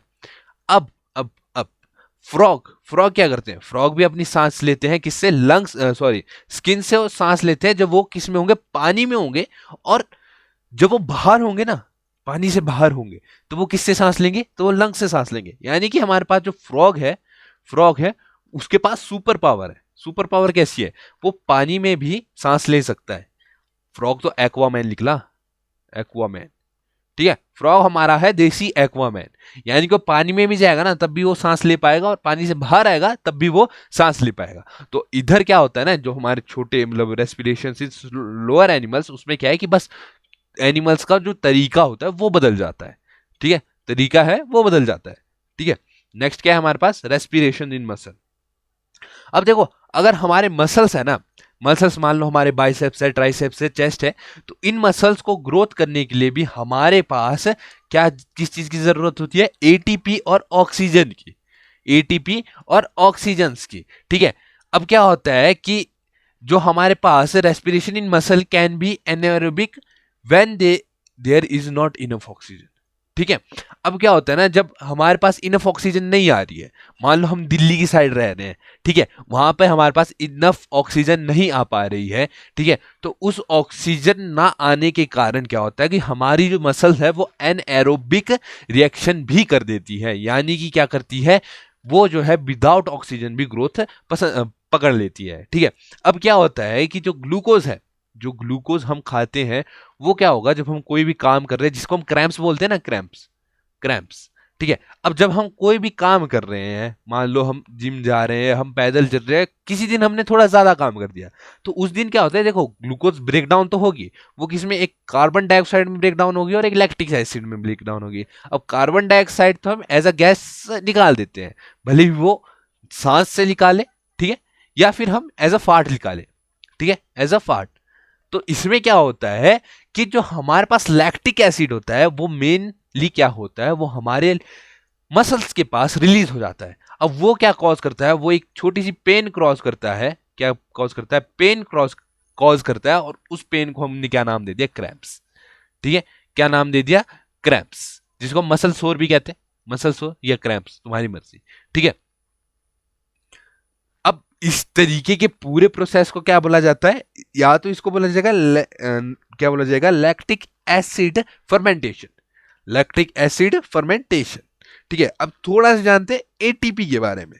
ठीक है, एटीपी क्या होता है, एक तो देखो ये होता है हमारा energy currency of cell, energy currency, यानी कि एटीपी है तब एनर्जी है, एटीपी नहीं है तो एनर्जी नहीं है। ठीक है, एटीपी का फुल फॉर्म क्या है, एडिनोसिन ट्राइफॉस्फेट। ठीक है, अब एटीपी मेनली किस चीज के काम आता है, एटीपी हमारा क्या है, टाइप ऑफ, इसको तुम रख लो एक ग्रोथ हार्मोन ही कह सकते हैं। ठीक है, जो कि हमारी किस काम आता है, एनर्जी प्रोवाइड करवाने के काम आता है। ठीक है, अब एटीपी मेनली तुम किस चीज के साथ रख सकते हो, इसको किसी चीज के साथ नहीं रख सकते, खुद ही एक केमिकल है जो कि है एडिनोसिन ट्राइफॉस्फेट। इसको तुम एक हार्मोन नहीं कह सकते, इसको तुम एक केमिकल कह सकते हो। ठीक है, नेक्स्ट आता है हमारे पास रेस्पिरेशन इन प्लांट्स। अब रेस्पिरेशन इन प्लांट्स, अब देखो ह्यूमन की तरह जो भी प्लांट्स है वो ऐसे सांस नहीं लेते हैं जैसे ह्यूमन लेते हैं। ठीक है, उनके पास होता है स्टोमेटा। क्या होता है, स्टोमेटा, जो कि हमने जस्ट स्टार्टिंग में पढ़ा था, क्लोज स्टोमेटा। ठीक है, कुछ इस प्रकार का क्लोज था और कुछ इस प्रकार का ओपन था, शायद हाँ कुछ इसी प्रकार का ओपन स्टोमेटा था। ठीक है, तो हमने पढ़ा क्लोज स्टोमेटा और ओपन स्टोमेटा। अब ये स्टोमेटा क्या होते हैं, ये होते हैं लीव्स पर एक छोटे छोटे पोर। अब ये पोर किस चीज के काम आते हैं, एक्सचेंज ऑफ गैसेस। ठीक है, गैसेस को एक्सचेंज करने के काम आता है अपना स्टोमेटा। ठीक है, अब आता है नेक्स्ट हमारे पास, देखो गैसेस को एक्सचेंज करने का काम आ गया स्टोमेटा। तो बस यानी कि अगर रेस्पिरेशन तुम देखो, अगर ह्यूमन की रेस्पिरेशन देखो, तो ह्यूमन क्या करता है, ऑक्सीजन गैस को इनटेक करता है और एक्सहेल किसको करेगा, CO2 को, कार्बन डाइऑक्साइड को। और वहीं उल्टा प्लांट्स करते हैं, प्लांट्स क्या करते हैं, इनहेल करते हैं CO2 को और एक्सहेल करते हैं O2 को। ठीक है, अब आता है हमारे पास ट्रांसपीरेशन। अब transpiration is a biological process in which water is lost in the form of water vapour from the aerial parts of the plants. ठीक है जी, अब देखो ये होता क्या है मेनली, इसको अगर मैं तुम्हारे को एक सिंपल वर्ड्स में समझाऊं ना, तो ये क्या होता है, नॉर्मल वर्ड्स में अगर मैं तुम्हारे को समझाऊं, तो नॉर्मल वर्ड्स में हमारे पास ट्रांसपीरेशन क्या था, ट्रांसपीरेशन मेनली होता है ना, मान लो ये हमारे पास एक प्लांट है। ठीक है, ये हमारे पास एक प्लांट है, और प्लांट है यानी कि उसके रूट्स भी होंगे, रूट्स है तो रूट्स तो जमीन भी लगेगी। अब इस जमीन से जो पानी है वो इवेपोरेट होगा थ्रू किससे, लीव्स से। अब लीव्स में हमारे पास इवेपोरेशन के लिए क्या चीज काम आएगी, स्टोमेटा। क्या, स्टोमेटा, हाँ सोता माता लिख रहा हूं मैं स्टोमेटा।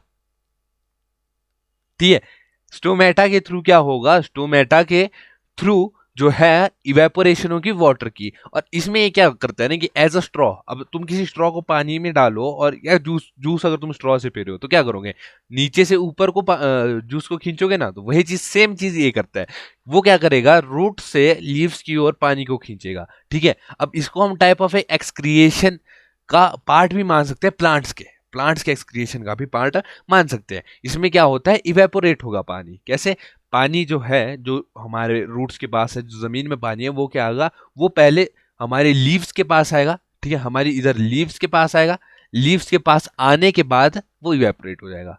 ठीक है, सिंपल। नेक्स्ट चलते हैं लंग्स की ओर। अब लंग्स हमारे क्या है, 1 मिनट, हाँ, लंग्स हमारे ऑर्गन्स है। ठीक है, ये किस चीज के काम आते हैं, ये हमारे काम आते हैं किस चीज के, भाई सांस लेते वक्त के काम आते हैं ये। अब थोड़ा लंग्स को देखेंगे। ठीक है, मतलब थोड़ा मेरा माइक, थोड़ा सा माइक जो है ना ऊपर नीचे हो गया था, है ना। अब देखो लंग्स क्या होता है, अब लंग्स जो है ना, हम जैसे रेस्पिरेशन कर रहे हैं, सांस लेंगे छोड़ेंगे, तो मेन काम हमारा लंग्स करते हैं। अब लंग्स क्या करते हैं, जैसे स्टोमेटा है ना, स्टोमेटा है ना, स्टोमेटा एनिमल्स के अरे सोता माता क्यों लिख रहा हूं मैं, स्टोमेटा। तो जो स्टोमेटा है, ठीक है, वो क्या करता है, वो करता है एक्सचेंज ऑफ गैसेस। सेम चीज करता है हमारे लंग्स क्या करेंगे, लंग्स भी एक्सचेंज ऑफ गैसेस करेंगे, लेकिन किस गैसेस की, O2 एंड CO2, ऑक्सीजन और कार्बन डाइऑक्साइड की। किसकी, ऑक्सीजन और कार्बन डाइऑक्साइड की। यानी कि ये छांट छिटाई करेगा कि हम सांस लिए, हाँ ठीक है, तो जब हमने सांस ली तो हमने ऑक्सीजन ली, ठीक है, लेकिन जब हम छोड़ रहे हैं तब हम CO2 छोड़ रहे हैं, तो गैस एक्सचेंज के लिए मेन काम करेगा हमारा लंग्स। ठीक है, नेक्स्ट आ गया हमारा ट्रांसपोर्टेशन इन ह्यूमंस। अब ट्रांसपोर्टेशन इन ह्यूमंस मेनली क्या होता है ना कि हमारे ह्यूमन बॉडी में हर एक ऑर्गन किस चीज से चलेगा, ब्लड फ्लो की वजह से। ठीक है, ब्लड फ्लो की वजह से। अब ये ब्लड फ्लो तब करेगा जब ये हर एक पार्ट पे पहुंचेगा। अब हर एक पॉइंट पे तब पहुंच पाएगा जब ये सही में फ्लो करेगा। ठीक है, अब फ्लो कैसे करेगा, फ्लो करेगा ये थ्रू हार्ट। ठीक है, हार्ट यानी कि दिल की वजह से। ठीक है, अब हम पढ़ते हैं हार्ट के बारे में। हार्ट क्या करता है ना, हार्ट क्या करता है, पंप करता है। पंप पंप कैसे करना, कॉन्ट्रैक्ट एक्सपेंड, कॉन्ट्रैक्ट एक्सपेंड, सिकुड़ना फैलना, सिकुड़ना फैलना। ठीक है, अब हमारा जो ये है ना हार्ट, ये एक मसल है। क्या है, ये एक मसल है जो कि हमारे चेस्ट की तरफ लोकेटेड लोकेटेड होता है। ठीक है, स्लाइटली टुवर्ड्स द लेफ्ट होता है। ठीक है, the human heart is divided into 4 chamber which are involved in the transportation of oxygenated and deoxygenated blood. ठीक है, यानी कि ये ट्रांसपोर्ट करता है ब्लड को कौन कौन से, एक वो ब्लड जिसमें ऑक्सीजन ऑक्सीजन है, और एक वो ब्लड जिसमें ऑक्सीजन नहीं है, नो ऑक्सीजन। ठीक है, जिसमें ऑक्सीजन नहीं है, ऑक्सीजन नहीं है, ये उन उस ब्लड को क्या करता है, क्या करेगा, क्या करेगा, टेलीपोर्ट करेगा। टेलीपोर्ट, सॉरी भाई, टेलीपोर्ट नहीं, ट्रांसपोर्ट करेगा। ठीक है, transport to our each and every cell, each and every organ. ठीक है, हमारी उंगलियों तक भी हमारा ब्लड जो है हमारा हार्ट ही क्या कर रहा है, सप्लाई कर रहा है। ठीक है, तो अब बढ़ते हैं नेक्स्ट पे। नेक्स्ट है ब्लड वेसल्स। अब ब्लड वेसल्स क्या हुई, ब्लड वेसल्स को अगर तुम ध्यान दो तो ब्लड वेसल्स होती है, blood vessels carry blood through out the body, जिसे हम नस बोलते हैं ना, क्या बोलते हैं, नसें। ठीक है, वो नस जो होती है उसे बोला जाता है ब्लड वेसल्स। ठीक है, अब हमारे पास दो प्रकार के होते हैं वेसल्स, एक होती है हमारे पास आर्टरी, एक होती है वेन्स। आर्टरी और एक वेन्स। अब देखो आर्टरी क्या करेगा ना, आर्टरी जो है दिल से दूर ले जाएगा, यानी कि जो खून है जो दिल सप्लाई करता है ना, उस खून को आर्टरी हमारे अदर ऑर्गन के पास ले जाएगा। और वेन क्या करता है, वेन करता है कि जो खून है अदर ऑर्गन से क्या कहाँ को लाएगा, हार्ट की ओर लाएगा। मान लो हमारा हार्ट है, ठीक है, अरे तुम्हारे को ना वैलेंटाइन वाला हार्ट बनाता हूँ, ये देख रहे हो तुम। ठीक है, मान लो हमारा हार्ट है। ठीक है, तो जो वेन्स है वो क्या करेगी, वो इसकी तरफ खून लाएगी, और जो आर्टरी है वो यहां से खून ले जाएगी। ठीक है, अब जो हमारी आर्टरी होती है वो क्या होती है, थिकर होती है। क्या होती है, थिकर होती है, यानी कि आर्टरी हमारी मोटी होगी, वेन्स हमारी पतली होगी। ठीक है, अब हमारी जो आर्टरी है जिसे हम बोलते हैं पल्मुनेरी, पल्मुनेरी आर्टरीज जो होती है वो क्या करती है, वो डीऑक्सीजनेटेड ब्लड को कैरी करती है। ठीक है, डीऑक्सीजनेटेड ब्लड को कैरी करती है, और जो पल्मरी वेन होती है वो किसको कैरी करती है, वो ऑक्सीजनेटेड को करती है। देखो पल्मरी आर्टरी और आर्टरी, ठीक है, पल्मरी आर्टरी और आर्टरीज दोनों अलग चीज है, और पल्मरी वेन और वेन दोनों अलग चीज है। ठीक है, अब हमारे पास जो आर्टरीज होती है उनकी अगर वॉल को देखा जाए तो उनकी वॉल होती है रिगिड, यानी कि थोड़ी सी कैसी, खुरदुरी सी। ठीक है, और कंपेयर अगर वेन्स को करें तो उनकी उतनी नहीं होती। ठीक है, बाकी ऐसा ही है, सिंपल। ठीक है, जो ब्लड फ्लो प्रेशर होता है ना एक आर्टरी में, ठीक है, वो मतलब ब्लड जो है प्रेशर में फ्लो करता है। क्या करता है, प्रेशर में फ्लो करता है। किसमें, आर्टरी में। अगर आर्टरी में है तो ब्लड प्रेशर में फ्लो करेगा, और वेन में क्या है, वेन में आराम से बढ़िया एकदम चिल होकर के ब्लड फ्लो करेगा, यानी आराम से। ठीक है, नेक्स्ट है हमारे पास ब्लड प्रेशर और ब्लीडिंग। अब ब्लड प्रेशर वही चीज होगी, ब्लड प्रेशर हुआ कि कितनी बार तुम्हारा दिल धड़क रहा है। ठीक है, कितनी बार तुम्हारा दिल धड़क रहा है, जितनी बार ही तुम्हारा दिल धड़केगा उतना ही तेज या उतना ही धीमा तुम्हारा ब्लड प्रेशर होगा। ठीक है, उतना ही तेज या तुम्हारा धीमा ब्लड प्रेशर होगा। ठीक है, अब ये क्या है, the pressure exerted by blood when it flow through the blood. ठीक है, यानी कि प्रेशर एक्सर्टेड बाय, वही चीज मैं बोल रहा हूं, अगर देखो तेज तेज धड़क रहा होगा ना, तेज धड़क रहा होगा, तेज धड़क रहा होगा, तो प्रेशर क्या हो जाएगा, हाई हो जाएगा। और वहीं हमारा दिल लो, धीरे धीरे धड़क रहा है तो हमारा जो ब्लड प्रेशर हो कितना हो जाएगा, लो हो जाएगा। ठीक है, अब यहां पर एक और चीज है ब्लीडिंग। ब्लीडिंग कैसे होती है, अरे ब्लीडिंग कैसे होती है यार, मार कुटाई से हो जाती है, मार कुटाई से, मजाक कर रहा हूं। देखो या तो हमारे कहीं रप्चर हो गया, या तो हमारे कहीं कट लग गया, या तो हमारे कहीं हम कहीं गिर गए, इंजरी होगी। ठीक है, उस चीज से हमारी ब्लीडिंग होती है, बस छोटी सी बात है। ठीक है, अब इसमें क्या होता है ना, जब हमारी ब्लीडिंग होती है तो हमारे बॉडी में एक चीज फॉर्म हो जाती है, प्लेट प्लेटलेट्स। ठीक है, प्लेटलेट्स, अब वो क्या करते हैं ना, प्लेटलेट्स क्या करते हैं, वो जैसे तुमने अगर देखा होगा, तुम्हारे कभी कहीं से खून निकला होगा और कुछ टाइम के लिए तुमने जैसे उसे छोड़ दिया, तो वो जो खून है वो सूख सा जाता है और वहां पर एक पपड़ी जैसी बन जाती है। तो वो पपड़ी खून की सूखने की वजह से नहीं बनी है, वहां पर प्लेटलेट्स इकट्ठे हुए थे ताकि उस ब्लीडिंग को रोक पाए और उस चीज को हील कर पाए। ठीक है, नेक्स्ट कौन सा टॉपिक है, नेक्स्ट हमारे पास डबल सर्कुलेशन। अब डबल सर्कुलेशन क्या है? डबल सर्कुलेशन होता है ना कि ह्यूमन बॉडी में जो ब्लड होता है ना, दो बार सर्कुलेट होता है दिल से दो बार सर्कुलेट होता है। एक बारी यहां पर अगर तुम देखो, एक बारी पहले दिल पे गया, दिल के बाद ये चले गया किस पे, लंग कैपिलरीज पे। ठीक है, अब लंग कैपिलरीज पे ये एक सर्कुलेशन होगी, दिल से बाहर। ठीक है, यानी पहले अंदर फिर बाहर, उसको सर्कुलेशन ही बोलेंगे ना। कोई चीज पहले अंदर आ रही है फिर बाहर जा रही है, उसको क्या बोलेंगे, सर्कुलेशन। ठीक है, तो एक सर्कुलेशन ये होगी। फिर दूसरी क्या होती है, दूसरी होती है कि लंग कैपिलरी से जो खून है वो आएगा हार्ट के अंदर, और हार्ट से जो खून है वो वापस बाहर चल जाएगा। अब ये सारी चीज किधर से होती है, चैम्बर से। पहले चैम्बर से खून आया, ठीक है, दूसरे से बाहर गया, तीसरे से खून आया, चौथे से बाहर गया, बस, सिंपल। ठीक है, अब पढ़ेंगे ट्रांसपोर्टेशन इन प्लांट्स। अब ट्रांसपोर्टेशन इन प्लांट्स को अगर मैं तुम्हारे को छोटा बताऊं ना, तो देखो ट्रांसपोर्टेशन किस प्रकार से होती है। प्लांट्स में ट्रांसपोर्टेशन किस चीज की होगी, मेनली प्लांट्स में ट्रांसपोर्टेशन तो वाटर की होगी। ब्लड तो देखो यार प्लांट्स में होता नहीं है। ठीक है, तो इसमें क्या होता है, the process involve the transportation of blood. तुम्हारा भाई है ब्लड, सॉरी ब्लड कह रहा हूं यार, वाटर, वाटर। ठीक है, unnecessary nutrition to all the parts of the plants. ठीक है, ब्लड सॉरी वाटर के साथ न्यूट्रिशंस भी जो सॉइल्स में होते हैं, सॉइल में होते हैं। ठीक है, अब ये कैसे होगा, अब ये होगा हमारे एक चीज की वजह से जिसे बोला जाता है जाइले, जाइलम। हमारे ह्यूमन में किसकी वजह से ब्लड ट्रांसपोर्टेशन होती थी, हार्ट की वजह से, HEART, हार्ट की वजह से। ठीक है, इसमें किसकी वजह से हो रही है, जाइलम की वजह से। किसकी वजह से, जाइलम की वजह से। ओ 1 मिनट, 1 मिनट, हाँ, मेरी ना थोड़ी स्लाइड ऊपर नीचे हो गई थी। स्लाइड में मैं बताऊंगा जाइलम के बारे में। अब देखो जाइलम क्या होता है ना, जाइलम जो है वो क्या करेगा, ट्रांसपोर्ट करेगा टिश्यू को, मतलब ट्रांसपोर्टेशन वाला टिश्यू है एक प्लांट का। ठीक है, जो ट्रांसपोर्ट करेगा वाटर को, वाटर को इन प्लांट्स। ठीक है, इन प्लांट्स। ठीक है, जाइलम टिश्यू जो बना हुआ था, भाई ये मैं नहीं बोल रहा, मैं नाराज हो गया हूं क्योंकि मेरे को बोलना नहीं आता। ठीक है, इसलिए मैंने मैथ्स रखा था। ठीक है, और मैथ्स से थोड़ा प्यार भी है। ठीक है चलो, ये किस चीज से बना होता है, ट्राइचीट्स। ठीक है, वेसल्स, जाइलम फाइबर्स, जाइलम पेरेंशियमा। यार माँ कसम, हे माँ जगदम्बे, ये क्या शब्द बनाए हैं। ठीक है, तुम ना भाई ये पढ़ लो, खुद पढ़ लो, प्रोनाउंस किए जा रहे हैं तुमसे। ठीक है, अब देखो the flow of the water, जो जो वाटर का फ्लो है भाई जाइलम से होगा। ठीक है, अब जाइलम से वो वाटर का फ्लो हो रहा है, चलो बढ़िया। पर जाइलम से पहले एक और चीज समझते हैं हम, समझे के फ्लोएम। अब तुम कहोगे भाई फ्लोएम क्या चीज आ गई यार, फ्लोएम फ्लोएम यार तुम तो गलत कर रहे हो। जाइलम क्या था, जाइलम था जो हमारा वाटर वाटर को ट्रांसपोर्ट करता था। ठीक है, फ्लोएम क्या है, जो न्यूट्रिएंट्स को ट्रांसपोर्ट कर रहा है, न्यूट्रिएंट्स को ट्रांसपोर्ट कर रहा है क्या, फ्लोएम। इन किस में, प्लांट्स में। जाइलम कर रहा था वाटर को ट्रांसपोर्ट, और न्यूट्रिएंट्स को कौन ट्रांसपोर्ट कर रहा है, फ्लोएम। ठीक है, अब इन दोनों के बीच डिफरेंस क्या है।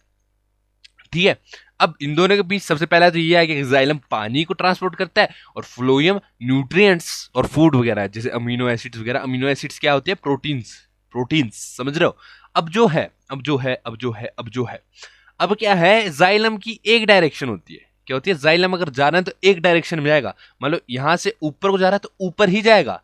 ठीक है, लेकिन फोलियम की डायरेक्शन बाय डायरेक्शनल होती है। यहां को जा रहा है ना, फिर उसका मन पकड़ गया, वो यहां को चलेगा, फिर उसका नहीं, उसका मन क्या, नहीं भाई यहां को चलते हैं, तो वो कुछ इस प्रकार चलता है बाय डायरेक्शनल।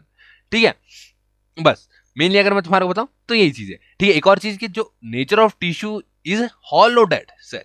जाइलम के अंदर सेल होते हैं, क्या होते हैं, हॉलो डेड, यानी कि सेल तो है पर बीच से खोखले हैं। क्या है, खोखले हैं।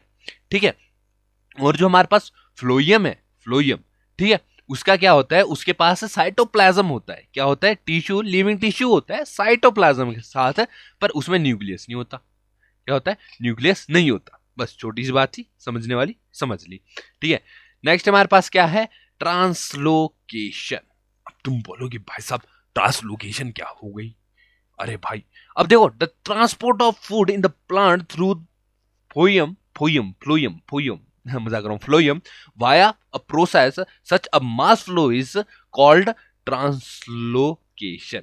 यानी कि देखो यार, नॉर्मल में तुम्हारे को बताओ ना कि अगर जो हमारा रूट से न्यूट्रिएंट्स, फूड, अमीनो एसिड्स वगैरह को लीव्स तक या प्लांट्स में ट्रांसपोर्ट करने का जो भी एक मास में या बल्क में तरीका होता है ना, उस प्रोसेस को बोल दिया जाता है ट्रांसलोकेशन। बस छोटी सी बात, ठीक है। दस the bulk flow of the material through phloem takes place in response to an osmotically generated pressure difference, ठीक है। अब अगर मैं तुम्हारे को नॉर्मल बताऊं तो तुम्हारे को इतना ज्यादा मैं नहीं डीप में समझा रहा, मैं तुम्हारे को बस इसका एक मीनिंग बता देता हूं, ठीक है, क्योंकि तुम्हारे को इसमें मीनिंग समझने हैं। डीप में तुम्हारे को कोई नीट नहीं निकालना है, अभी जस्ट 10th क्लास में तुम्हारे को अभी कोई नीट निकालने की जरूरत नहीं है, ठीक है। अभी तुम्हारे को 10th क्लास में सिर्फ बोर्ड्स निकालने की जरूरत है, ठीक है। तो अब इस बोर्ड्स में तुम सिर्फ चीजों को समझो, ठीक है। नीट में तुम भले ही रट लेना, कोई बात नहीं, ठीक है। अब इसमें क्या है, ट्रांसलोकेशन मेनली क्या है, देखो जब बल्क में फ्लो हो रहा है, बल्क में फ्लो हो रहा है फ्लोएम से, जैसे बहुत सारा खाना है वो फ्लो हो जा रहा है प्लांट में, ठीक है, और वो किस चीज से फ्लो हो रहा है, वो हो रहा है फ्लोएम से, ठीक है। तो वो जो बल्क में खाना फ्लो हो रहा है उस प्रोसेस को बोला जाएगा ट्रांसलोकेशन। क्या, ट्रांसलोकेशन, ठीक है। नेक्स्ट आ गया हमारे पास रूट प्रेशर, ठीक है। अब रूट प्रेशर हमारे पास क्या होता है, पहले उस चीज को समझते हैं। अब अगर मैं तुम्हारे को नॉर्मल बताऊं ना, रूट प्रेशर क्या चीज है, तो रूट प्रेशर ऐसा है ना, देखो अगर मैंने भी अगर किसी भी, मान लो तुम स्ट्रॉ से जूस पी रहे हो, वाह क्या क्या क्या बीकर बना है, मान लो तुम स्ट्रॉ से जूस पी रहे हो, ठीक है। कुछ इस प्रकार का तुम्हारे पास डब्बा है, इस प्रकार की तुम्हारे पास स्ट्रॉ है, ठीक है। अब जब तुम स्ट्रॉ से इधर मुंह लगा करके, ठीक है, इधर मुंह लगा करके जब क्या कर रहे हो, जूस पी रहे हो, ठीक है, इधर मुंह लगा करके जब तुम जूस पी रहे हो, ठीक है, तो तुम्हारे ऐसा तो है नहीं कि तुम सिर्फ मुंह लगाओगे जूस तुम्हारे मुंह में आ जाएगा, नहीं। तुम क्या करोगे, एक वैक्यूम क्रिएट करोगे, यानी कि तुम थोड़ा सा हवा से जो है एक वैक्यूम क्रिएट करोगे ताकि वो जो जूस है तुम्हारे मुंह में आ जाए, ठीक है। तुम क्या करोगे, उसे उसे चूसोगे, ठीक है। अब वही चीज है कि वो तुमने एक प्रेशर लगाया, विदाउट प्रेशर तुम जूस तो पी नहीं पाया, ठीक है। तो वही चीज है कि विदाउट प्रेशर जमीन से ऊपर तक कोई चीज कैसे चली जाएगी, without force, without any force. अब देखो जब पानी जाइलम से ऊपर जाता है, ठीक है, जाइलम से ऊपर जाता है, तब बहुत सारी फोर्सेस काम करती है, जिनमें से एक फोर्स होती है कौन सी, रूट प्रेशर। अभी रूट प्रेशर क्या होती है, रूट प्रेशर आपका काम करती है किस पे, ऑस्मोटिक, उस पे, किस पे, ऑस्मोटिक। अब इसमें क्या होता है कि लो कंसंट्रेशन से हाई कंसंट्रेशन की ओर जाने की कोशिश करती है, यानी कि नीचे से ऊपर जाने की कोशिश करेगी, ठीक है। तो बस सिंपल है, सिंपल सिंपल, ज्यादा कुछ नहीं है, ठीक है। ऑस्मोटिक से ट्राई करेगी कैसे, कि रूट प्रेशर है, ठीक है, देखो root pressure help in the initial transport of water of the roots, simple, ठीक है। अगर यहां से है तो इधर रूट प्रेशर लगा और ये ऐसे ऐसे करके ज्यादा ऊपर को, और ये यहां पर अपना ये अपना रोज, समझ रहे हो कितना सुंदर सा रोज है, देख रहे हो ना तुम ठीक है। नेक्स्ट अपने पास क्या था, transport of water. Transport of water तब से वही चीज पढ़ रहे हैं, किस प्रकार से होती है, जाइलम से हुई, ठीक है, जाइलम से हुई, और जस्ट सिंपल, ठीक है। अब आते एक्सक्रिएशन की ओर, किसकी ओर, एक्सक्रिएशन की ओर। अब तुम कहोगे भाई यार एक्सक्रिएशन की ओर आज आज ये देखने पड़ रहे, अरे काहे के दिन एक्सक्रिएशन क्या हुई, देखो एक्सक्रिएशन क्या होती है, अगर तुम कुछ भी खा रहे हो तो उस चीज को निकालना तो जरूरी है, ठीक है। अगर नहीं निकालोगे तो तुम्हारे कोई हार्म करेगी वो चीज, ठीक है, तुम्हारे को अपेंडिक्स तक हो सकता है उससे, ठीक है, साथ में तुम्हारे को पाइल्स तक भी हो सकता है उससे, ठीक है। तो एक्सक्रिएशन क्या होती है, जब भी कोई चीज खा रहे हो, ठीक है, उस चीज को निकालने को क्या बोलेंगे, एक्सक्रिएशन। खाई हुई चीज को डाइजेस्ट करके जो हमारे पास वेस्ट है उसको निकालने के लिए बोलेंगे एक्सक्रिएशन, ठीक है।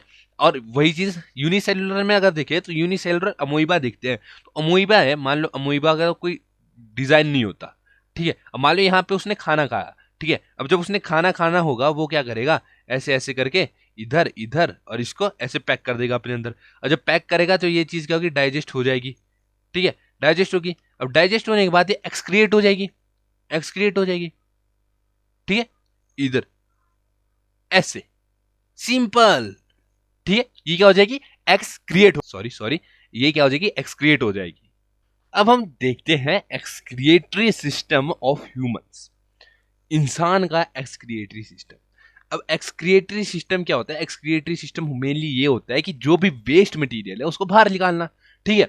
अब वो किससे निकलेगा, थ्रू पूप और थ्रू पी, ठीक है, थ्रू, इसके आगे वाला वर्ड तुम खुद लगा लो, ठीक है, और थ्रू, ठीक है।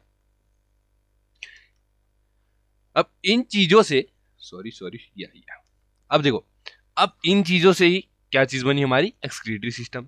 अब एक्सक्रिएटरी सिस्टम ह्यूमन में पढ़ते हैं, सबसे पहले हम पढ़ते हैं एक्सक्रिएटरी सिस्टम ऑफ लिक्विड्स, ठीक है, लिक्विड्स यानी कि इस चीज का पी कैसे होता है।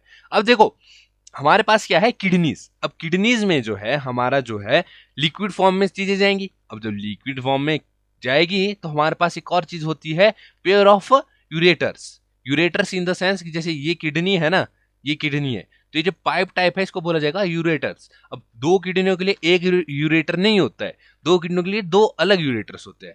अब उस यूरेटर से जो हमारा यूरेन है वो जाएगा यूरिनरी ब्लैडर में, किसमें, यूरिनरी ब्लैडर में। अब यूरिनरी ब्लैडर में वो स्टोर हो जाएगा, ठीक है, वो अभी स्टोर रहेगा यूरिनरी ब्लैडर में, ठीक है। और यूरेथ्रा से वो इन द फॉर्म ऑफ पी बाहर आ जाएगा, ठीक है, इन द फॉर्म ऑफ पी वो बाहर आ जाएगा, सिंपल। अब किडनीज के बारे में अगर थोड़ा सा जाने ना, तो किडनी क्या होती है, किडनी क्या करती है ना, किडनी फिल्टर करती है, ठीक है, फिल्टर करती है कैसे, जो भी हमारे ब्लड में टॉक्सिक सब्सटेंस है, ठीक है, टॉक्सिक सब्सटेंस है ब्लड में, कोई अगर हमने मेडिसिन ली है तो मेडिसिन को भी ये फिल्टर करेगी, ठीक है, कोई हमने एक बैक्टीरिया या मटीरियल कोई भी ऐसा जो टॉक्सिक है मान ली, उसको ही फिल्टर कर देगी, ठीक है। तो हमारे क्या है कि जो किडनीज है वो मेनली किस चीज के काम आती है, फिल्ट्रेशन के, फिल्टरेशन, ठीक है, फिल्ट्रेशन की। और ये एक और चीज करती है, regulation of pH, regulation of pH, ठीक है, यानी कि हमारा पीएच वैल्यूज, जो हमारी बॉडी के अंदर पीएच वैल्यू है, ज्यादा एसिडिक भी ना हो जाए, ठीक है, और ज्यादा बेसिक या एल्कलाइन भी ना हो जाए, ठीक है। तो इस चीज को रेगुलेट करने के लिए क्या चीज है हमारे पास, किडनी, क्या चीज है, किडनी, ठीक है। किडनी मेनली क्या करेगी, हमारी जो भी ब्लड है उसको प्योरीफाई करेगी, ठीक है, साथ में हमारा जो बॉडी के अंदर पीएच है उसको रेगुलेट करेगी। अब आते हैं हम न्यूफ्रॉन की ओर, क्या, न्यूफ्रॉन की ओर। अब न्यूफ्रॉन क्या है ना, न्यूफ्रॉन को एक और चीज बोली जाती है, क्या, न्यूफ्रॉन को बोला जाता है तो fundamental unit of nervous system भी बोला जाता है न्यूफ्रॉन को, लेकिन वो हमारे दिमाग वाले न्यूफ्रॉन को बोला जाता है। ये है हमारा किडनी वाला। अब ये किस चीज के रिस्पॉन्सिबल होता है, ये होता है हमारा filtering the blood and producing the urine, ठीक है। अब इसमें क्या होता है, हमारा जो ये न्यूफ्रॉन होता है, देखो किसी भी किडनी में मिलियन की तादाद में न्यूफ्रॉन्स होते हैं, ठीक है, मिलियन की तादाद में न्यूफ्रॉन्स होते हैं। अब न्यूफ्रॉन के दो पार्ट है, क्या है, न्यूफ्रॉन के दो पार्ट है, Malpighian body and renal tube, Malpighian body and renal tube, ठीक है। अब जो मार्कियन बॉडी है वो एक कप लाइक स्ट्रक्चर होती है, कैसी स्ट्रक्चर होती है, कप लाइक स्ट्रक्चर होती है, ठीक है, जिसको एक और चीज बोला जाता है बोमैन्स कैप्सूल, ठीक है, बोमैन्स कैप्सूल। अब वो बंद होती है बहुत सारी कैपिलरीज की वजह से, किसकी वजह से, बहुत सारी कैपिलरी की वजह से। अब ये क्या करते हैं ना, ये सारे मिलकर, ये सारे न्यूफ्रॉन्स है, ये सारे मिल करके क्या करते हैं, जो भी हमारी बॉडी में किडनी में ब्लड आ रहा है उसको क्या करेंगे, प्योरीफाई करेंगे, उसको क्या कर देंगे, प्योरीफाई कर देंगे। अब जो प्योरीफाई है, ठीक है, उसको क्या करेंगे, जो प्योरीफाई आया हमारे पास, the together filter waste material along with the many useful substance, चलो बढ़िया। अब रेनल ट्यूब में वो आई, ठीक है, रेनल ट्यूब क्या है, एक loop of Henle and distal distal convoluted tubule. भाई माँ कसम, बायोलॉजी में सबसे बेकार चीज जो है वो है ये वर्ड्स, ठीक है, ये वर्ड्स, ऐसे ऐसे वर्ड्स, ठीक है। अब देखो यहाँ पर क्या होगा कि तुम्हारे को नॉर्मल बोलूंगा, न्यूफ्रॉन में क्या है, न्यूफ्रॉन मान लो हमारी किडनी है, ठीक है, मान लो हमारी किडनी ये है।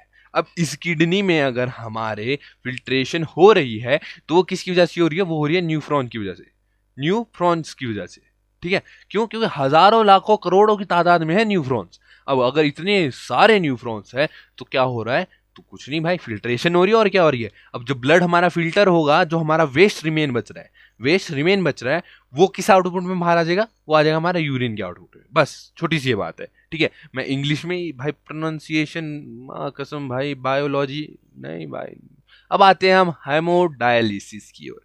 हेमोडायलिसिस क्या होता है? सबसे पहले देखो, जब भी हमारी किडनी फेल हो जाती है, क्या फेल हो जाती है?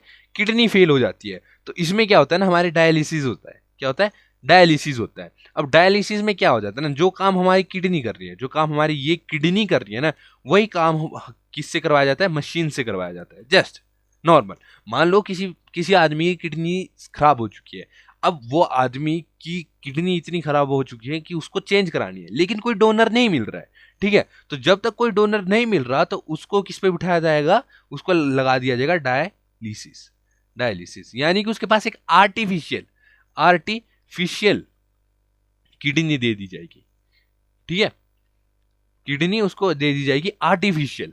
सेम काम वो करेगी जो हमारी बॉडी के अंदर वाली किडनी करती है, लेकिन वो किडनी क्या होगी? एक आर्टिफिशियल किडनी होगी, जो कि हमारे ह्यूमन ऑर्गन से नहीं बनी होगी, वो हम लोगों ने थ्रू मैकेनिक्स बनाई है। ठीक है, अब आता है हमारा लास्ट, जो कि है एक्सक्रिएशन इन प्लांट्स। ठीक है, अब एक्सक्रिएशन इन प्लांट्स को अगर हम छोटी तरीके से समझे ना, तो प्लांट्स में एक्सक्रिएट कैसे होता है, अगर मैं इसको नॉर्मल बताऊं ना, तो एक्सक्रिएट बतेरी तरीकों से होता है, बहुत सारे तरीकों से।